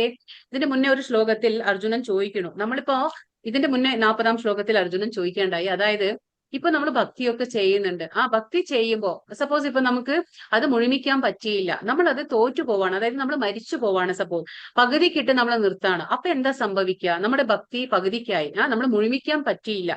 അങ്ങനെയുള്ള ആ ഒരു സമയത്ത് നമുക്ക് എന്ത് സംഭവിക്കുമെന്ന് അർജുനൻ കൃഷ്ണനോട് ചോദിക്കുകയാണ്. അപ്പൊ അതിനുള്ള ഉത്തരമാണ് ഇപ്പോ പറയുന്നത്. അതായത് അങ്ങനെ യോഗത്തിൽ പരാജിതനാകുമ്പോൾ എന്താണ്, നമ്മളിപ്പോ ഭക്തി യോഗം ചെയ്യാണ്, പക്ഷെ നമ്മൾ പരാജിതരായി, നമ്മൾ മരണം സംഭവിച്ചു. അപ്പൊ എന്താ സംഭവിക്കുക? പുണ്യം ചെയ്തവർക്കായുള്ള ഉപരിലോകങ്ങളിൽ ആനന്ദം അനുഭവിച്ചുകൊണ്ട് അസംഖ്യ സംവത്സരങ്ങൾ വാണതിനു ശേഷം നീതിനിഷ്ഠയായ, അതായത് നീതിനിഷ്ഠയുള്ള പുണ്യാത്മാക്കളുടെ കുടുംബത്തിൽ അല്ലെങ്കിൽ ധനികരുടെ കുടുംബത്തിൽ വീണ്ടും പിറക്കുന്നു. അപ്പൊ നമുക്ക് വിഷമിക്കാനൊന്നുമില്ല. നമ്മൾ പറഞ്ഞു നേരത്തെ തന്നെ, നമ്മൾ എവിടുന്ന് ഭക്തി തുടങ്ങിയോ അല്ലെങ്കിൽ നമ്മൾ ഭക്തി എവിടുന്ന് നമ്മൾ അവസാനിച്ചോ അവിടുന്ന് തന്നെ ഭക്തി തുടങ്ങും. പക്ഷെ ഭൗതികമായ കാര്യങ്ങൾ അങ്ങനെയല്ല. ഇപ്പൊ നമ്മൾ ഈ ഒരു ജന്മത്തിൽ നമ്മൾ ഒരു ഡോക്ടറായിരിക്കാം, നമ്മൾ ഒരുപാട് പഠിച്ച് എല്ലാം ചെയ്ത് ഡോക്ടറായി. പക്ഷെ നമ്മൾ മരണം സംഭവിച്ച അടുത്ത ജന്മത്തിൽ നിന്ന് നമുക്ക് വീണ്ടും എവിടെ പഠിക്കണം? ABCD അവിടെ നിന്ന് തന്നെ തുടങ്ങണം നമുക്ക്. പക്ഷെ ഭക്തി അങ്ങനെയല്ല. ഭക്തി നമ്മൾ എവിടെ നിർത്തിയോ അവിടുന്ന് നമുക്ക് തുടങ്ങാൻ പറ്റും. അങ്ങനെ ആ ഒരു ഗുണം ഭക്തിക്കുണ്ട്. അതുകൊണ്ട് ഭഗവാൻ പറയുന്നത് പേടിക്കാനില്ല. നമ്മളിപ്പോ ഭക്തി ചെയ്തു, പകുതിയാക്കി, നമ്മൾ മുഴുമിക്കാൻ പറ്റിയില്ല, നമ്മൾ മരിച്ചു പോവാണ്. അപ്പൊ ഭഗവാൻ പറയണ അപ്പൊ എന്താണ്? ആ പുണ്യപ്രാപ്തി കൊണ്ട് നമ്മൾ ഉപരിലോകങ്ങൾ, നമ്മൾ പറഞ്ഞു ഉപരിലോകങ്ങൾ എന്ന് പറഞ്ഞാൽ ഭൂമിക്ക് മുകളിൽ ഉപരിലോകങ്ങളുണ്ട്. ആ ലോകങ്ങളിൽ നമ്മൾ ചെന്ന് ആനന്ദം അനുഭവിക്കും. അവിടെ കുറെ കാലം അവിടെ നിൽക്കും, ഒരുപാട് സംവത്സരങ്ങൾ കഴിഞ്ഞ്. അതിനുശേഷം നമ്മൾ എന്താണ്? നീതിനിഷ്ഠയുള്ള പുണ്യാത്മാക്കളുടെ കുടുംബത്തിലോ അല്ലെങ്കിൽ ധനികരുടെ കുടുംബത്തിലോ നമ്മൾ വീണ്ടും പിറക്കുന്നു. കാരണം എന്താണ് ഭഗവാൻ ഇങ്ങനെ ജനിപ്പിക്കാനെന്ന് വെച്ചാല് നമ്മൾ ബേസിക് നീഡ്സ്, അതായത് നമുക്ക് ബേസിക് നീഡ്സ് എന്താണ്? ഒരു വീട്, നമുക്ക് ഭക്ഷണം, ഇങ്ങനെയുള്ള സൗകര്യങ്ങൾക്ക് വേണ്ടി നമ്മൾ ചിന്തിക്കേണ്ട ആവശ്യം ഉണ്ടാവില്ല. അപ്പൊ അതൊക്കെ നമുക്ക് ഭഗവാൻ സ്വയം ആദ്യമേ തന്നിരിക്കും. അങ്ങനെയുള്ള വീടുകളിലാണ് നമ്മൾ ജനിക്കുക. എന്നിട്ട് എന്ത് ചെയ്യും? നമ്മൾ അവിടുന്ന് ഭക്തി തുടർച്ചയായിട്ട് നമ്മൾ കൊണ്ടുപോകാം. അതാണ് ഭഗവാൻ പറയുന്നത്. അപ്പൊ നമുക്ക് വിഷമിക്കാനൊന്നുമില്ല. ഇതിപ്പോ ലാസ്റ്റ് ശ്ലോകം ഭഗവത്ഗീതയിലെ ഈ അധ്യായത്തില് ഇമ്പോർട്ടന്റ് ശ്ലോകമാണ്. അപ്പൊ ആരാണ് ഉത്തമ യോഗി, ആരാണ് ശ്രേഷ്ഠനായ ഒരു യോഗി എന്ന് ഭഗവാൻ പറഞ്ഞു കൊടുക്കാണ്. എന്താണത്? യോഗി നാമപി സർവേഷാം മദ്ഗതേനന്തരാത്മന ശ്രദ്ധാവാൻ ഭജതേ യോ മാം സമേയുക്ത തമോ മതഃ. പൂർണ്ണ വിശ്വാസത്തോടെ എപ്പോഴും എന്നിൽ തന്നെ നിലകൊള്ളുകയും എന്നെ തന്നെ ധ്യാനിച്ചുകൊണ്ട് പ്രേമപൂർവ്വം എന്റെ ദിവ്യ സേവനത്തിൽ ഏർപ്പെട്ടുകൊണ്ടിരിക്കുകയും ചെയ്യുന്നവനാണ് എല്ലാ യോഗികളിലും വെച്ച് അത്യുത്തമ യോഗിയും. പിന്നെ എന്നോട് ദൃഢമായി യോഗത്തിൽ ബന്ധപ്പെട്ടിരിക്കുന്നവനും.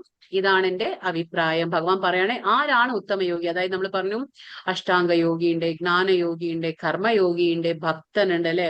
ഭക്തിയോഗി. അപ്പൊ ഭക്തി ചെയ്തുകൊണ്ടിരിക്കുന്ന ഭക്തനുണ്ട്. അപ്പൊ ഇതിലൊക്കെ ആരാണ് ഉത്തമൻ? അതാണ് ഭഗവാൻ പറഞ്ഞത്. അതായത് പൂർണ്ണ വിശ്വാസത്തോടെ. ഭഗവാന്റെ കാര്യങ്ങൾ വിശ്വാസമില്ലെങ്കിൽ ഒന്നും തന്നെ നമുക്ക് ചെയ്യാൻ പറ്റില്ല. ഭഗവാന് പൂർണ്ണ വിശ്വാസത്തോടെ എപ്പോഴും ഭഗവാനിൽ തന്നെ നിലകൊള്ളുകയും, അതായത് എപ്പോഴും ഭഗവാന്റെ സ്മരണം, നമ്മൾ പറഞ്ഞില്ലേ, ശ്രവണം, കീർത്തനം, സ്മരണം. അപ്പൊ എപ്പോഴും ഭഗവാനിൽ തന്നെ നിലകൊള്ളുകയും എന്നെ തന്നെ ധ്യാനിച്ചുകൊണ്ട് പ്രേമപൂർവം. നമ്മള് ആരോ പറഞ്ഞു ഇങ്ങനെ ചെയ്താൽ മതി ഭക്തി എന്നും പറഞ്ഞ് നമ്മൾ ചെയ്യല്ല ചെയ്യേണ്ടത്.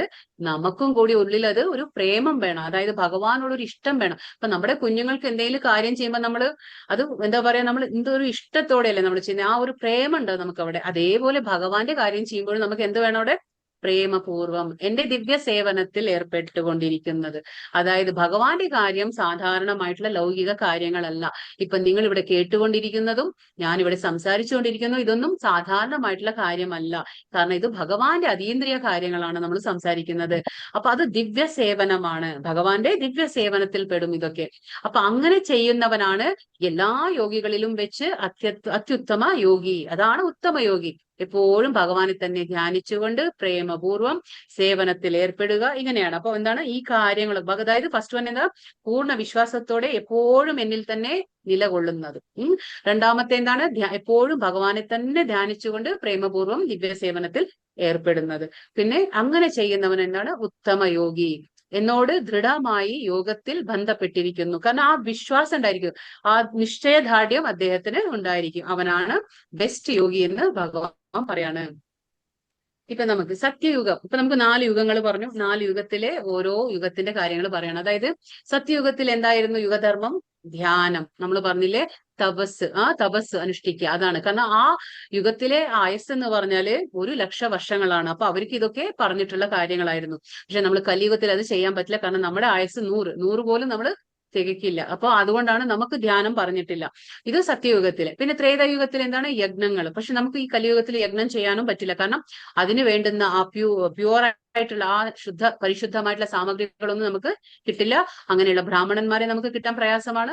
ത്രേതായുഗത്തിൽ യജ്ഞമായിരുന്നു. ദ്വാപരയുഗത്തിൽ എന്തായിരുന്നു? വിഗ്രഹ ആരാധന, ഡേറ്റി വർഷിപ്പ് എന്ന് പറയും നമ്മള്. ആ വിഗ്രഹ ആരാധനയായിരുന്നു ദ്വാപരയുഗത്തിൽ. ഇപ്പൊ കലിയുഗത്തിൽ എന്താണ്? ഹരിനാമ സങ്കീർത്തനം.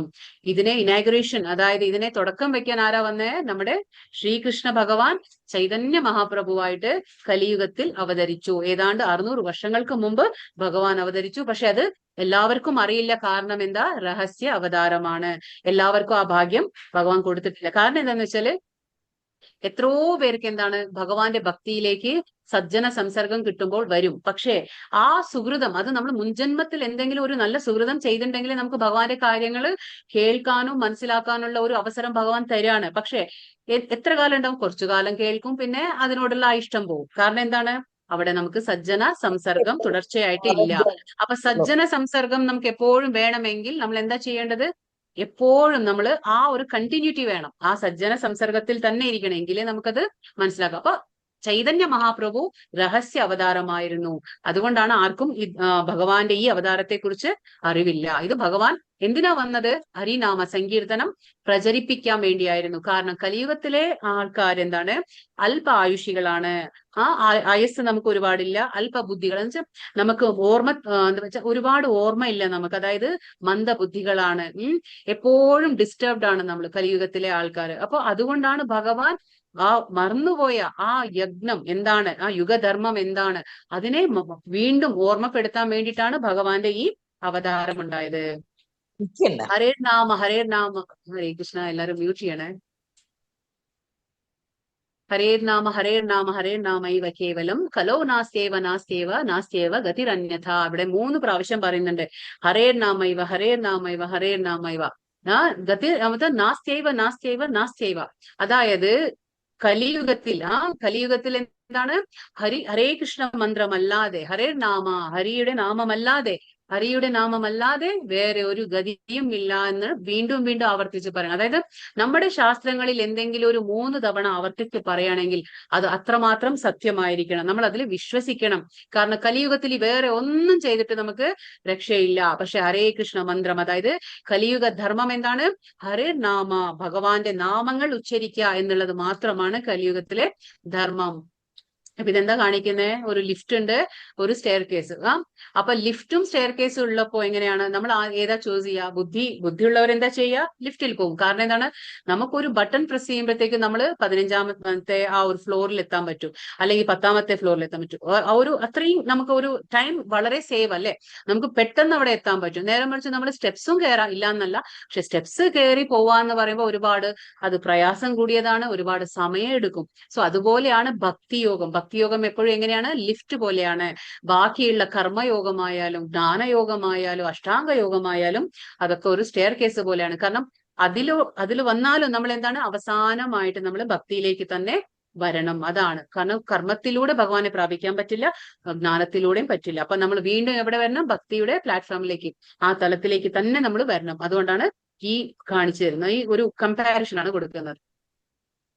അപ്പൊ ശാസ്ത്രീയമായ അടിസ്ഥാനങ്ങൾ, അതായത് നമുക്ക് വെറുതെ പറയുന്നല്ല, ഈ കലിയുഗത്തിൽ ഹരേ കൃഷ്ണ മന്ത്രം ജപിക്കണം എന്ന് വെറുതെ പറയുന്നതല്ല, ശാസ്ത്രങ്ങൾ അതിനെ ആവർത്തിച്ച് പറയുന്നുണ്ട്. കലിയുഗത്തിൽ വേറെ വഴിയില്ല. പക്ഷെ നമുക്കൊക്കെ എന്താണ്? നമുക്ക് അറിവില്ല. കലിയുഗത്തിൽ എന്താണ് ചെയ്യേണ്ടതെന്ന് നമുക്ക് അറിവില്ല. അതുകൊണ്ട് നമ്മൾ അത് ചെയ്യുന്നില്ല. അതുകൊണ്ടാണ് ഭഗവാൻ സ്വയം വരേണ്ടി വന്നിട്ട് അത് കാണിച്ചു തരികയാണ്. ഇങ്ങനെയാണ് ഒരു ഭക്തൻ എങ്ങനെ ജീവിക്കണം, ഒരു ഭക്തൻ എന്താണ് ചെയ്യേണ്ടത്, അതൊക്കെ കാണിക്കണം. ഭഗവത് പ്രാപ്തി വേണമെങ്കിൽ. അല്ല നമുക്ക് വീണ്ടും വീണ്ടും ഇവിടെ ജനന മരണത്തിന്റെ ചക്രത്തിൽ വരാമെന്നുണ്ടെങ്കിൽ, നമുക്ക് വീണ്ടും ഈ 3 രീതിയിലുള്ള ക്ലേശങ്ങൾ അനുഭവിക്കാൻ എന്നുണ്ടെങ്കിൽ നമുക്ക് മന്ത്രം ജപിക്കേണ്ട ആവശ്യമില്ല. കാരണം അപ്പൊ നമുക്ക് വീണ്ടും വീണ്ടും ജനന മരണത്തിന്റെ ചക്രത്തിൽ നമ്മൾ കുടുങ്ങാണ്. നമ്മൾ വീണ്ടും വീണ്ടും ഭൗതിക ക്ലേശങ്ങൾ നമുക്ക് ബുദ്ധിമുട്ടുണ്ടാക്കി തരും. ഇപ്പൊ ചൈതന്യ മഹാപ്രഭു കലിയുഗത്തിൽ 500 വർഷങ്ങൾക്ക് മുമ്പ് അവതരിച്ചു, ഹരിനാമ സങ്കീർത്തനം പ്രചരിപ്പിച്ചു. ആരാണ്? ഭഗവാൻ, സ്വയം ഭഗവാൻ ശ്രീകൃഷ്ണനാണ്. സ്പിരിച്വൽ റെഫറൻസസ്, അതായത് നമുക്ക് ശാസ്ത്രപരമായിട്ട് നമുക്ക് റെഫറൻസ് കൊടുക്കാണ്. കലിയുഗത്തിന്റെ കാലഘട്ടത്തിൽ ആളുകൾ ദൈവത്തിന്റെ പരമോന്നത വ്യക്തിത്വത്തിന്റെ വിശുദ്ധ നാമങ്ങൾ ചൊല്ലണം. ഇതാണ് നാരായണ സംഹിതയിൽ പറയുന്ന കാര്യങ്ങളാണ്. കലിയുഗത്തിൽ എന്താ ചെയ്യേണ്ടത്? നമ്മൾ ഭഗവാന്റെ നാമങ്ങൾ ചൊല്ലണം. അതാണ് പറയുന്നത്. എല്ലാ സാഹിത്യങ്ങളിലൂടെയും തിരഞ്ഞെടുത്തതിനു ശേഷം നമുക്ക് ഹരേ കൃഷ്ണ മന്ത്രോച്ചാരണത്തെക്കാൾ കൂടുതൽ നമുക്ക് ഈ കാലഘട്ടത്തിൽ എന്താണ്? മതത്തിന്റെ ഗംഭീരമായ ഒരു രീതി കണ്ടെത്താൻ കഴിഞ്ഞില്ല. അപ്പൊ കലിയുഗത്തിൽ ഈ ഹരേ കൃഷ്ണ മന്ത്രമല്ലാതെ വേറൊന്നും തന്നെ നമുക്ക് അതിനേക്കാൾ ഉപരി ഒന്നും തന്നെ നമുക്ക് കലിയുഗത്തിൽ ചെയ്യാൻ ഇല്ല എന്ന് കലി സന്തരണ ഉപനിഷത്ത് പറയുന്നുണ്ട്. ഇതൊക്കെ റെഫറൻസ് തരാണ്. ഇത് ശ്രീമദ് ഭാഗവതത്തിലെ 12ാം സ്കന്ധത്തിൽ 3ാം അധ്യായത്തിൽ 51ാം ശ്ലോകത്തിൽ പറയുന്നതാണ്. കലേർദോഷ നിധേ രാജൻ ഹസ്തി ഏകോ മഹാൻ ഗുണ കീർത്തനാദേവ കൃഷ്ണസ്യ മുക്തസംഗ പരം വ്രജേത്. അതായത് എന്റെ പ്രിയ രാജാവേ, കലിയുഗത്തിൽ തെറ്റുകൾ നിറഞ്ഞിട്ടുണ്ട്. അതായത് തെറ്റുകൾ നിറഞ്ഞ ഒരു സമുദ്രമാണ് കലിയുഗം. അത്രയും ദുരിതങ്ങളോടുകൂടിയ യുഗമാണ് കലിയുഗം. പക്ഷേ ഈ പ്രായത്തെക്കുറിച്ച് ഒരു നല്ല ഗുണമുണ്ട്. എന്താണ് കലിയുഗത്തിൽ ഒരു നല്ല ഗുണം? എന്താണ്? ഹരേ കൃഷ്ണ മഹാമന്ത്രം ചൊല്ലുന്നതിലൂടെ ഒരാൾക്ക് ഭൗതിക അടിമത്തത്തിൽ നിന്ന് മുക്തരാകുകയും അതീന്ദ്രിയ രാജ്യത്തിലേക്ക് ഉയർത്തപ്പെടുകയും ചെയ്യാം. നമുക്ക് ഇവിടെ നിന്നൊക്കെ ഒരു മുക്തി വേണം, മോക്ഷം വേണമെങ്കിൽ ഹരേ കൃഷ്ണ മന്ത്രം ഉച്ചരിക്കുക തന്നെ ചെയ്യണം. അപ്പൊ യജ്ഞാനാം ജപയജ്ഞോസ്മി 10ാമത്തെ അധ്യായത്തിൽ ഭഗവാൻ 25ാം ശ്ലോകത്തിൽ പറയുന്നു, യജ്ഞങ്ങളിൽ വെച്ച് ഞാൻ എന്താണ്? തിരുനാമ ജപമാണ്. ആരാ പറയുന്നത്? സ്വയം ശ്രീകൃഷ്ണ ഭഗവാൻ പറയുന്നതാണ്. നമുക്ക് 10ാമത്തെ അധ്യായം വരുമ്പോ മനസ്സിലാക്കാം. വീണ്ടും പറയുന്നത് ശിക്ഷാഷ്ടകം. ഇത് ഭഗവാൻ ശ്രീകൃഷ്ണൻ ചൈതന്യ പ്രഭുവായിട്ട് അവതരിച്ചപ്പോൾ ഒരു കവിത എഴുതി, അതായത് ഒരു ഇതെഴുതി, ശിക്ഷാഷ്ടകം എന്ന അഷ്ടകം രചിച്ചു. ആ അഷ്ടകത്തിൽ 8 സ്റ്റാൻസ ഉണ്ട്. അതിലെന്താ പറയുന്നത്? ഭഗവാൻ എന്റെ ഭഗവാനെ, ദൈവത്തിന്റെ പരമോന്നത വ്യക്തിത്വമേ, അങ്ങയുടെ, അത് ഭഗവാൻ കാണിച്ചു തരാണ്. സ്വയം ഭഗവാൻ അവതരിച്ചിട്ട് കാണിച്ചു തരാണ് എങ്ങനെയായിരിക്കണം ഒരു ഭഗവാന്റെ ഭക്തി ചെയ്യുക, എങ്ങനെയാണ് ഒരു ഭക്തന്റെ ഗുണങ്ങൾ ഉണ്ടാവേണ്ടതെന്ന് കാണിച്ചു തരാണ്.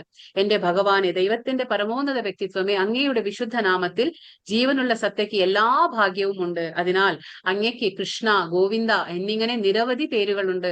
അങ്ങയുടെ എല്ലാ കഴിവുകളും ആ പേരുകളിൽ നിക്ഷേപിച്ചിട്ടുണ്ട്. അവിടെ അവ ഓർമ്മിക്കാനുള്ളത് ആ കഠിനവും പിന്നെന്താ പറയാ അതിവേഗത്തിലുള്ളതുമായ നിയമങ്ങളില്ല. നമ്മൾ പറയില്ലേ, ഹാർഡ് ആൻഡ് ഫാസ്റ്റ് റൂൾസ് ഒന്നും തന്നെ ഇല്ല. അതായത് ഹരേ കൃഷ്ണ മന്ത്രം ജപിക്കാനായിട്ട് നമുക്ക് യാതൊരു നിയമങ്ങളും ബാധകമല്ല. അങ്ങനെയുള്ള കഠിനമായ നിയമങ്ങളൊന്നും ഇല്ല. ഇപ്പൊ നമുക്ക് ഹരേ കൃഷ്ണ മന്ത്രം പറഞ്ഞു, അതെങ്ങനെ ചെയ്യണം? ഡൂസ് ഓഫ് ചാൻറ്റിങ്, അതായത് എന്തൊക്കെ ചെയ്യണം? ഹരേ കൃഷ്ണ മന്ത്രം ജപിക്കുമ്പോൾ എന്തൊക്കെ നമ്മൾ ശ്രദ്ധിക്കണം? എന്താണ്? മഹാമന്ത്രം ചൊല്ലുന്നതിനാണ് ചെയ്യേണ്ടത് എന്തൊക്കെയാ? ഹരേ കൃഷ്ണ മന്ത്രം ചൊല്ലാൻ തുടങ്ങുന്നതിന് മുമ്പ് പഞ്ചതത്വ മന്ത്രം ചൊല്ലുക. എന്താണ്? ഹരേ കൃഷ്ണ, എല്ലാവരും മ്യൂട്ട് ചെയ്യണേ.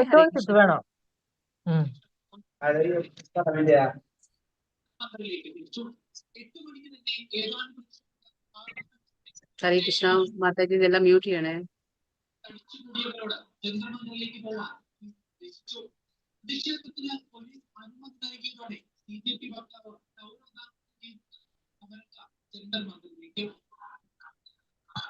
ഹരേ കൃഷ്ണ മന്ത്രം ചൊല്ലാൻ തുടങ്ങുന്നതിന് മുമ്പ് നമ്മൾ എന്താണ്? പഞ്ചതത്വ മന്ത്രം ചൊല്ലണം. ഏതാണ് പഞ്ചതത്വ മന്ത്രം? ജയ ശ്രീകൃഷ്ണ കൃഷ്ണ ചൈതന്യ പ്രഭു നിത്യാനന്ദ ശ്രീ അദ്വൈത ഗദാധര ശ്രീവാസാദി ഗൗര ഭക്തവൃന്ദ. എന്തുകൊണ്ട് പഞ്ചതത്വം? ഇവിടെ ആരാണ് കാണുന്നത്? നമ്മൾ 5 പേരെ കാണുന്നുണ്ട് അല്ലെ. ഈ സെൻട്രലിൽ നിൽക്കുന്നത് ആരാണ്? അതാണ് നമ്മുടെ ശ്രീകൃഷ്ണ ഭഗവാൻ. ശ്രീകൃഷ്ണ ഭഗവാൻ ചൈതന്യ മഹാപ്രഭുവായിട്ട് വന്നു. അതുകൊണ്ടാണ് ജയ ശ്രീകൃഷ്ണ ചൈതന്യ. ശ്രീകൃഷ്ണ ആരാണ്? ചൈതന്യ പ്രഭുവായിട്ട് വന്നു. പിന്നെ ആരാണ് ഇവിടെ കാണുന്നത്? ലെഫ്റ്റ് സൈഡിൽ നിത്യാനന്ദ. ആ ബ്ലൂ ഡ്രസ് ഇട്ടിട്ടുള്ളത് ആരാണ്? നിത്യാനന്ദ, അതായത് നമ്മുടെ ബലരാമൻ. പിന്നെന്താണ്? ശ്രീ അദ്വൈത. ഈ വെളുത്ത ഡ്രസ് ഇട്ടത് ആരാണ്? വെള്ള നിറത്തിലുള്ള ഡ്രസ് ഇട്ടത് അദ്വൈത. അദ്വൈത എന്ന് പറഞ്ഞാൽ ശ്രീകൃഷ്ണ, അതായത് വിഷ്ണുവിന്റെയും ശിവന്റെയും അവതാരമാണ്. പിന്നെ ശ്രീവാസ ഗദാധര എന്ന് പറഞ്ഞ ഈ ചുവന്ന ഡ്രസ്സ് അതാരാണ്? ഗദാധര, രാധാറാണി, ഭഗവാന്റെ അന്തരംഗ ശക്തിയായ രാധാറാണിയാണ്. പിന്നെ ആരാണ്? ശ്രീവാസ എന്ന് പറഞ്ഞാൽ നാരദ മഹർഷിയാണ്. അപ്പൊ ഇങ്ങനെ ഈ 5 പേരോട് കൂടിയാണ് നമ്മൾ ഈ മന്ത്രം ചൊല്ലുന്നതിന് മുമ്പ് എന്താണ് ഈ മന്ത്രം ചൊല്ലണം. ഏതാണ്? ജയ ശ്രീകൃഷ്ണ ചൈതന്യ പ്രഭു നിത്യാനന്ദ ശ്രീ അദ്വൈത ഗദാധര ശ്രീവാസാദി ഗൗര ഭക്തവൃന്ദ. അതായത് നമ്മൾ ഈ പഞ്ചതത്വത്തെ നമ്മൾ ഓർത്തുകൊണ്ട് പ്രണമിക്കുകയാണ്. ഇവര് 5 പേരെയും പ്രണമിച്ചുകൊണ്ടാണ് നമ്മൾ ഹരേ കൃഷ്ണ മന്ത്രം ചൊല്ലുന്നത്. കാരണം എന്താ വെച്ചാൽ നമ്മൾ മന്ത്രം ചൊല്ലുമ്പോൾ ഒരുപാട് തെറ്റുകൾ സംഭവിക്കും. അപ്പൊ ആ തെറ്റുകൾ സംഭവിക്കുമ്പോൾ അവര് നമുക്ക് മാപ്പ് നൽകും. അതാണ് നമ്മുടെ തെറ്റുകൾക്ക് വേണ്ടി അവർ മാപ്പ് നൽകും. അതുകൊണ്ടാണ് നമ്മൾ ആ മന്ത്രം. പിന്നെ മഹാമന്ത്രം ചൊല്ലുന്നതിനായി ചെയ്യേണ്ടത് എന്താണ്? നമ്മൾ മന്ത്രം ശ്രവിക്കണം. അതായത് നമ്മൾ എങ്ങനെ പറയണമെന്ന് വെച്ചാൽ മനസ്സിൽ മാത്രമല്ല, മന്ത്രം കുറച്ച് ഉച്ചത്തിൽ പറയണം. അതായത് അപ്പൊ അങ്ങനെ പറയുമ്പോൾ നമ്മുടെ മന്ത്രം, നമ്മൾ ചൊല്ലുന്ന മന്ത്രം നമ്മൾ തന്നെ കേൾക്കണം. ആ രീതിയിൽ നമ്മൾ പറയണം. കേൾക്കാൻ ഉച്ചത്തിൽ നമ്മൾ മന്ത്രം ജപിക്കണം. ഒരുപാട് ഉച്ചത്തിലല്ല, മറ്റുള്ളവർക്ക് ഡിസ്റ്റർബ് ആവുന്ന രീതിയിലല്ല, പക്ഷെ നമ്മൾ പറയുന്നത് നമുക്ക് തന്നെ കേൾക്കണം. പിന്നെ എങ്ങനെയാണ്?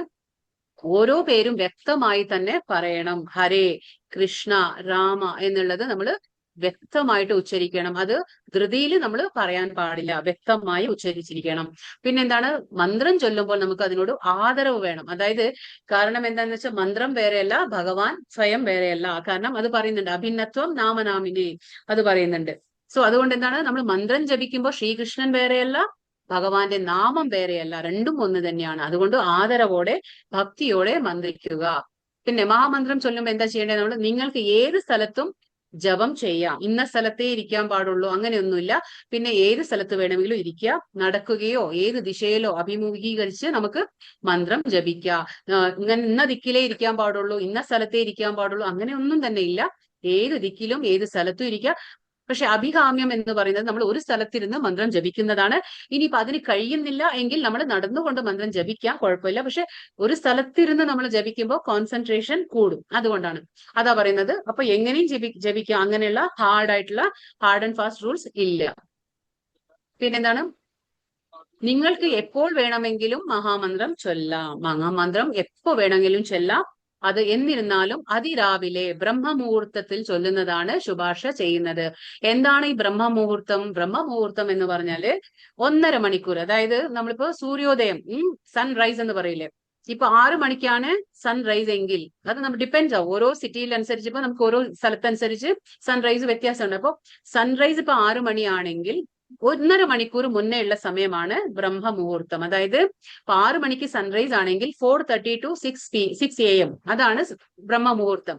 അപ്പൊ ആ സമയത്ത് നമ്മൾ ചെയ്യുന്നത് അഭികാമ്യം. ഇനിയിപ്പോ അത് പറ്റിയില്ലെങ്കിലും ഏത് സമയത്തും മന്ത്രം ചൊല്ലുക എന്നുള്ളത് ഇമ്പോർട്ടന്റ് ആണ്. അപ്പൊ എങ്ങനെ വേണേലും ചെയ്യാം. പിന്നെ കുളിച്ചേനെ മന്ത്രം ജപിക്കൂ അങ്ങനെയൊന്നുമില്ല. കുളിച്ചില്ലെങ്കിൽ ഇനിയിപ്പോ നമുക്ക് കുളിക്കാൻ കഴിയുന്നില്ല സാഹചര്യങ്ങൾ മൂലം, ഒരു പ്രശ്നവും ഇല്ല. അപ്പൊ കുളിച്ചാൽ അഭികാമ്യം നല്ലത് തന്നെയാ. ഇനിയിപ്പോ കുളിക്കുന്നതിന് മുമ്പോ ശേഷമോ നിങ്ങൾക്ക് ജപം ചെയ്യാം. ഇനിയിപ്പോ കുളിക്കാൻ പറ്റുന്നില്ല എന്നുണ്ടെങ്കിൽ അതും പ്രശ്നമില്ല, മന്ത്രം നമുക്ക് ജപിക്കാൻ പറ്റും. പിന്നെന്താ പറയുന്നത്? എണ്ണം വെച്ച് മഹാമന്ത്രം ചൊല്ലുന്നത് ശുപാർശ ചെയ്യുന്നു. അല്ലാതെ നമ്മൾ ചുമ്മാ വിരലിൽ ചെയ്യുന്നു, ഞാൻ വിരലിൽ ഓർത്ത് ചെയ്യുന്നു, ഞാൻ എന്റെ മനസ്സിൽ തോന്നിയ പോലെ ചെയ്യുന്നു, അങ്ങനെയല്ല.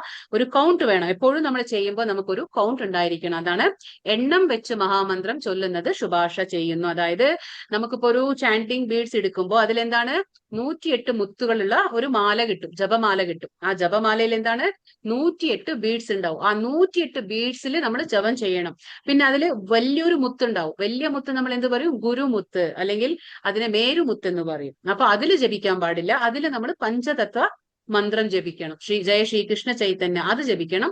പിന്നെ ബാക്കി 108 നമ്മൾ ഹരേ കൃഷ്ണ മന്ത്രം ജപിക്കുമ്പോ എന്തായി? ഒരു മാലയായി. അത് ഒരു മാലയായിട്ട് കണക്കാക്കാണ്. അപ്പൊ എണ്ണം വെച്ച് ജപിക്കുന്നതാണ് ഉത്തമം. ഹരേ കൃഷ്ണ മഹാമന്ത്രം ദിവസേന 108 തവണമെങ്കിലും നമ്മൾ ജപിക്കേണ്ടതാണ്. ദാറ്റ് ഈസ് ഒരു മാല. അപ്പൊ 108 പ്രാവശ്യം ഹരേ കൃഷ്ണ മന്ത്രം പറഞ്ഞു കഴിഞ്ഞാൽ എന്തായി?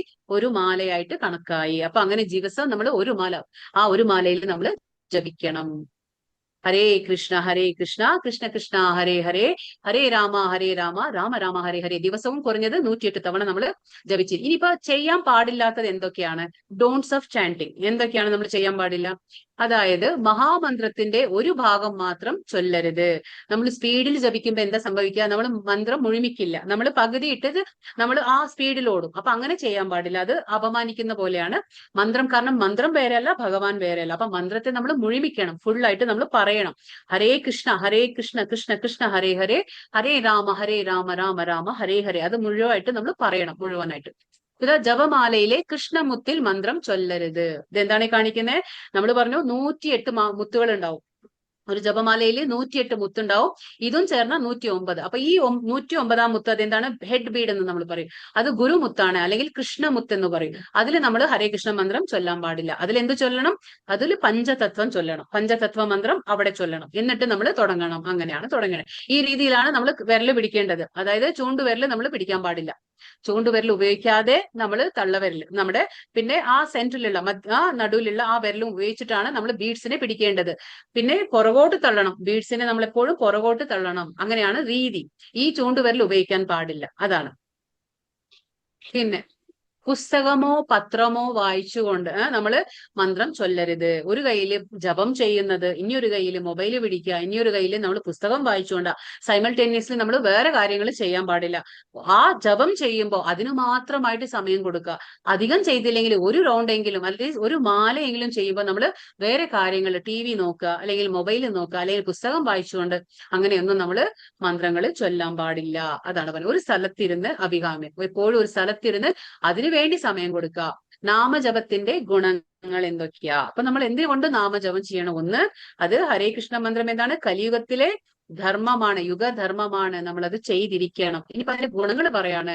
യഥാർത്ഥ സന്തോഷം. എന്താണ് ഉണ്ടാവുക? നമുക്ക് മനസ്സമാധാനം ഉണ്ടാകും. നമ്മള് ഹരേ കൃഷ്ണ മന്ത്രം ജപിക്കുമ്പോൾ കാരണം എന്താണ്? വേറെ ഒന്നും നമുക്ക് സന്തോഷം തരുന്നില്ല, അതെല്ലാം താൽക്കാലികമാണ്. പക്ഷെ ഹരേ കൃഷ്ണ മന്ത്രം ജപിക്കാൻ തുടങ്ങിയാൽ അത് സ്വയം നമുക്ക് തന്നെ മനസ്സിലാവും. നമ്മൾ മെല്ലെ മെല്ലെ മെല്ലെ അത് കൂട്ടി വരും. കാരണം നമുക്ക് അത്രയും സന്തോഷം അതിൽ നിന്ന് കിട്ടാൻ തുടങ്ങും. അതാണ് യഥാർത്ഥ സന്തോഷം നമുക്ക് ഹരേ കൃഷ്ണ മന്ത്രം ജപിക്കുമ്പോൾ നമുക്ക് ഉണ്ട്.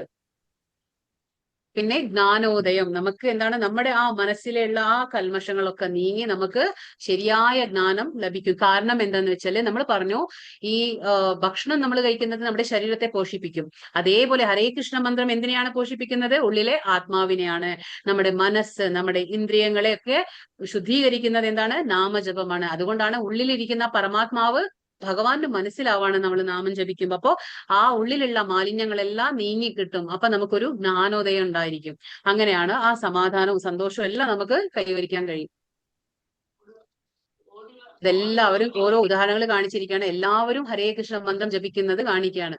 പിന്നെ ഈ രീതിയിലാണ് നമ്മൾ പിടിക്കേണ്ടത്. ഹരേ കൃഷ്ണ മന്ത്രം ജപിക്കുമ്പോൾ ആ മാലയെ നമ്മൾ ഈ രീതിയിൽ പിടിക്കണം. ഈ രീതിയിൽ പുറകോട്ട് തള്ളിയിട്ടാണ് നമ്മൾ മന്ത്രം ജപിക്കേണ്ടത്. ഇനിയിപ്പോ വീട്ടിൽ എല്ലാവരും ഇരുന്ന് ഒരുമിച്ച് ജപിക്കുമ്പോഴും അത് സങ്കീർത്തനമായി മാറും. അത് ഭഗവാന്റെ നാമസങ്കീർത്തനം. നമ്മൾ എല്ലാവരും കൂടി നമുക്ക് ഒരുമിച്ച് വേണമെങ്കിലും വീട്ടിലിരുന്ന് എല്ലാവരും ജപിക്കാം. ഒരു പർട്ടിക്കുലർ സമയത്ത്, കാലത്തും വൈകിട്ടും ഒക്കെ. ഉത്കണ്ഠയിൽ നിന്നുള്ള സ്വാതന്ത്ര്യം. നമുക്ക് ജീവിതത്തില് എപ്പോഴും ഉള്ള ഒരു സംഭവമാണ് ഉത്കണ്ഠ, അല്ലെ? ആങ്സൈറ്റി. നമുക്ക് എപ്പോഴും ആങ്സൈറ്റി ഉണ്ട്. ഓരോ കാര്യം ചൊല്ലിയിട്ട് നമുക്ക് പഴയ കാര്യങ്ങൾ ആലോചിക്കുമ്പോൾ, പുതിയ കാര്യങ്ങൾ, ഭാവിയെ കുറിച്ച് ചിന്തിക്കുമ്പോൾ നമുക്ക് എന്തുണ്ടാവും? നമുക്ക് ആങ്സൈറ്റി ഉണ്ടാവും. പക്ഷെ അതെല്ലാം നമുക്ക് തനിയെ, നമ്മൾ അറിയാതെ തന്നെ നമ്മളിൽ നിന്ന് അത് ദൂരെയായി പോകും. അപ്പൊ ഇങ്ങനെയാണ് നമുക്ക് ആ നാമജപത്തിന്റെ ഗുണങ്ങളാണ് ഇതൊക്കെ പറയുന്നത്. പക്ഷെ ഇതൊക്കെ അനുഭവിച്ച് അറിയണം. നമ്മൾ തന്നെ ചെയ്തിട്ട് മനസ്സിലാക്കണം. കേട്ടത് കൊണ്ടൊന്നും തന്നെ സംഭവിക്കാൻ പോകുന്നില്ല. അപ്പൊ എന്താണ് മന്ത്രം? ഹരേ കൃഷ്ണ കൃഷ്ണ കൃഷ്ണ ഹരേ ഹരേ, ഹരേ രാമ രാമ രാമ ഹരേ ഹരേ. ഇതാണ് മന്ത്രം. അപ്പൊ ഇങ്ങനെയൊക്കെ ചെയ്യുമ്പോ എന്താണ്? നമ്മളിപ്പോ ഒരു മാല പറഞ്ഞു 108, അതിപ്പോ ഒരു മാല ജപിക്കുമ്പോ പിന്നെ അത് മെല്ലെ മെല്ലെ കൂട്ടി നമ്മൾ 4 മാലയാക്കും, പിന്നെ 8 മാല, 16 മാല, ഇങ്ങനെയൊക്കെ ഉണ്ട്. സ്ലോലി നമുക്ക് അതിങ്ങനെ കൂട്ടി വരും. അത് ആ ഇൻട്രസ്റ്റ് നമുക്ക് സ്വയം വരും. നമ്മുടെ ഉള്ളിൽ തന്നെ നമുക്ക് ആ ഒരു അതിനോട് ചെയ്യാനുള്ള ഒരു ഇഷ്ടം നമുക്ക് കൂടി വരും. അപ്പോ 4 മാല ജപിക്കുമ്പോൾ നമുക്ക് സമാധാനം കിട്ടും. 8 മാലയായിട്ട് നമ്മൾ ജപിക്കുമ്പോൾ നമുക്ക് ഒരു ഊർജം കിട്ടും. പിന്നെ 16 മാല ജപിക്കുമ്പോൾ നമുക്ക് ആത്മീയമായി, അതായത് ആധ്യാത്മികമായിട്ട് നമുക്ക് സ്പിരിച്വലി നമുക്ക് മുന്നോട്ട് പോകണമെങ്കിൽ അത് നമ്മളെ വളരെ സഹായിക്കും. അപ്പൊ ഇങ്ങനെയാണ് നമ്മൾ നാമജപം ചെയ്യേണ്ടത്. അപ്പോ ഇതാണ് ഇവിടെ പറയുന്നത്. ഇപ്പോ കൃഷ്ണ എന്ന് പറഞ്ഞ ഹരേ കൃഷ്ണ മന്ത്രത്തിൽ എന്താ ഉള്ളത്? ഹരേ എന്നുള്ള വേർഡ് ഉണ്ട് അല്ലെ. ഹരേ എന്ന് പറഞ്ഞ എന്താണ്? നമ്മൾ രാധാറാണിയെ വിളിക്കുകയാണ്. അതായത് ഹരേ എന്ന് പറഞ്ഞാൽ ഭഗവാന്റെ അന്തരംഗ ശക്തിയാണ്. അന്തരംഗ ശക്തിയായ രാധാറാണിയെ നമ്മൾ സേവനത്തിൽ, ഭഗവാന്റെ സേവനത്തിൽ ഏർപ്പെടുത്താനായിട്ട് ഒരു അവസരത്തിന് വേണ്ടി ചോദിക്കുകയാണ്, വിളിക്കുകയാണ്. ഹരേ കൃഷ്ണ എന്ന് പറഞ്ഞ ആരാണ്? സർവ ആകർഷകനാണ്. കൃഷ്ണ എന്ന് പറഞ്ഞ എന്താണ്? എല്ലാവരെയും ആകർഷിക്കുന്നവനാണ് കൃഷ്ണ. ആ കൃഷ്ണന്റെ പേര് അതാണ്, സർവ ആകർഷകനാണ് കൃഷ്ണ. രാമ എന്ന് പറയുമ്പോ ആനന്ദം തരുന്നവൻ. ആത്മാരാമനാണ് ഭഗവാൻ. ആരാ? ആത്മാരാമൻ. അപ്പൊ രാമ എന്ന് പറയുമ്പോ എന്താണ്? ആഹ്ലാദം, നമുക്കൊരു സന്തോഷം, ആനന്ദം കിട്ടാണ്. അപ്പൊ അതാണ് പറയുന്നത്. അപ്പൊ ഹരേ എന്ന് പറഞ്ഞാൽ ഭഗവാന്റെ അന്തരംഗ ശക്തിയായ രാധാറാണിയെ നമ്മൾ വിളിക്കുകയാണ് സേവനത്തിൽ ഏർപ്പെടുത്താൻ വേണ്ടി. പിന്നെ കൃഷ്ണ സർവ ആകർഷണം ചെയ്ത് ആകർഷകനാണ്. പിന്നെ രാമ എന്ന് പറഞ്ഞ ആനന്ദമാണ്. അപ്പൊ ഇങ്ങനെ ഈ പഞ്ചതത്വ മന്ത്രം ചൊല്ലി നമ്മൾ ഹരേ കൃഷ്ണ മന്ത്രം നമ്മൾ ഉച്ചരിക്കും. നമ്മളിപ്പോ വിഷ്ണു സഹസ്രനാമം എല്ലാവർക്കും അറിയാം അല്ലെ. അപ്പൊ നമ്മൾ ഒരു പ്രാവശ്യം രാമ എന്ന് പറയുമ്പോൾ എന്താണ്? ഒരു വിഷ്ണു സഹസ്രനാമം ചൊല്ലിയതിന്റെ തുല്യമാണ്. അതേപോലെ നമ്മൾ ഒരു പ്രാവശ്യം കൃഷ്ണ എന്ന് പറയുമ്പോൾ എന്താണ്? 3 രാമ എന്ന പദത്തിന്റെ തുല്യമാണ്. അപ്പോ നമ്മൾ ഒരു പ്രാവശ്യം ഹരേ കൃഷ്ണ മന്ത്രം പറയുമ്പോൾ എന്താവുന്നേ? 3 പ്രാവശ്യം വിഷ്ണു സഹസ്രനാമം പറയുന്നതിന്റെ തുല്യമാണ്. അതുകൊണ്ടാണ് അത്രയും പവർ ഉണ്ട്. കാരണം കലിയുഗത്തിൽ നമുക്ക് വേറൊന്നും വേണ്ട, ഹരേ കൃഷ്ണ മന്ത്രം മാത്രം മതി. ഇപ്പോ നമ്മളെല്ലാം കേട്ടിട്ടുള്ള മന്ത്രം എങ്ങനെയാണ്? ഹരേ രാമ രാമ രാമ ഹരേ ഹരേ, അങ്ങനെയാണ് നമ്മൾ കേട്ടിട്ടുള്ളത്. പക്ഷേ ഇത് വൈദിക മന്ത്രമാണ്. ഹരേ രാമ എന്ന് തുടങ്ങുന്നത് വൈദിക മന്ത്രമാണ്. പക്ഷെ ഇതിന് കുറച്ച് നിയമങ്ങളൊക്കെ ഉണ്ട്. അത് എങ്ങനെ എന്ന് വെച്ചാൽ അങ്ങനെ ഉപയോഗിക്കാൻ പാടില്ല നമുക്ക്. അപ്പൊ അതിന് ചില ചിട്ടവട്ടങ്ങളൊക്കെ ഉണ്ട്. അതുകൊണ്ട് എന്താണ്, അത് പണ്ട് കാലത്ത് എന്താണ്, അത് വെറും ബ്രാഹ്മണന്മാർ മാത്രം പറഞ്ഞിരുന്ന വൈദിക മന്ത്രമായിരുന്നു ഹരേ രാമ രാമ രാമ ഹരേ. പിന്നീട് ഭഗവാൻ മറ്റുള്ളവർക്ക് അത് ലഭ്യമായിരുന്നില്ല. പക്ഷെ ഭഗവാൻ കരുണ അവതാരമാണ്. അതുകൊണ്ട് ചൈതന്യ രൂപത്തിൽ ചൈതന്യ പ്രഭുവായി വന്ന് ഈ മന്ത്രത്തെ തിരിച്ച്, അതായത് ഹരേ രാമ ഉള്ളത് ഹരേ കൃഷ്ണ ആക്കി, ഹരേ കൃഷ്ണ എന്നാക്കി എല്ലാവർക്കും ഉപയോഗിക്കുക, അതായത് എല്ലാവരും ഉച്ചരിക്കാൻ പാകത്തിൽ നമുക്കാക്കി തന്നു. ആര്? സ്വയം നമ്മുടെ ചൈതന്യ മഹാപ്രഭു. കൃഷ്ണൻ ചൈതന്യ മഹാപ്രഭുവായി വന്ന് നമുക്ക് തന്ന മന്ത്രമാണ് ഹരേ കൃഷ്ണ കൃഷ്ണ കൃഷ്ണ ഹരേ ഹരേ, ഹരേ രാമ രാമ രാമ. കാരണം ഈ മന്ത്രം ഉച്ചരിക്കുമ്പോൾ യാതൊരു നിയമങ്ങളും ഇതിലില്ല, എല്ലാവർക്കും ഉച്ചരിക്കാമെന്നാണ് ഇതിൽ പറയുന്നത്. ഇതാണ് ഇന്നത്തെ അധ്യായം. ഹരേ കൃഷ്ണ കൃഷ്ണ കൃഷ്ണ ഹരേ ഹരേ, ഹരേ രാമ രാമ രാമ ഹരേ ഹരേ. വാഞ്ചാ കൽപതരുഭ്യശ്ച കൃപാ സിന്ധുഭ്യേവ ച പതിതാനാം പാവനേഭ്യോ വൈഷ്ണവേഭ്യോ നമോ നമഃ. അനന്ത കോടി വൈഷ്ണവവൃന്ദ की जय, श्रील प्रभुपाद की जय, श्रील गुरुदेव की जय. हरे कृष्णा. ഹരേ കൃഷ്ണ മാതാജി. ഹരേ കൃഷ്ണ. ഇന്ന് മനസ്സിലായോ ക്ലാസ്? നല്ല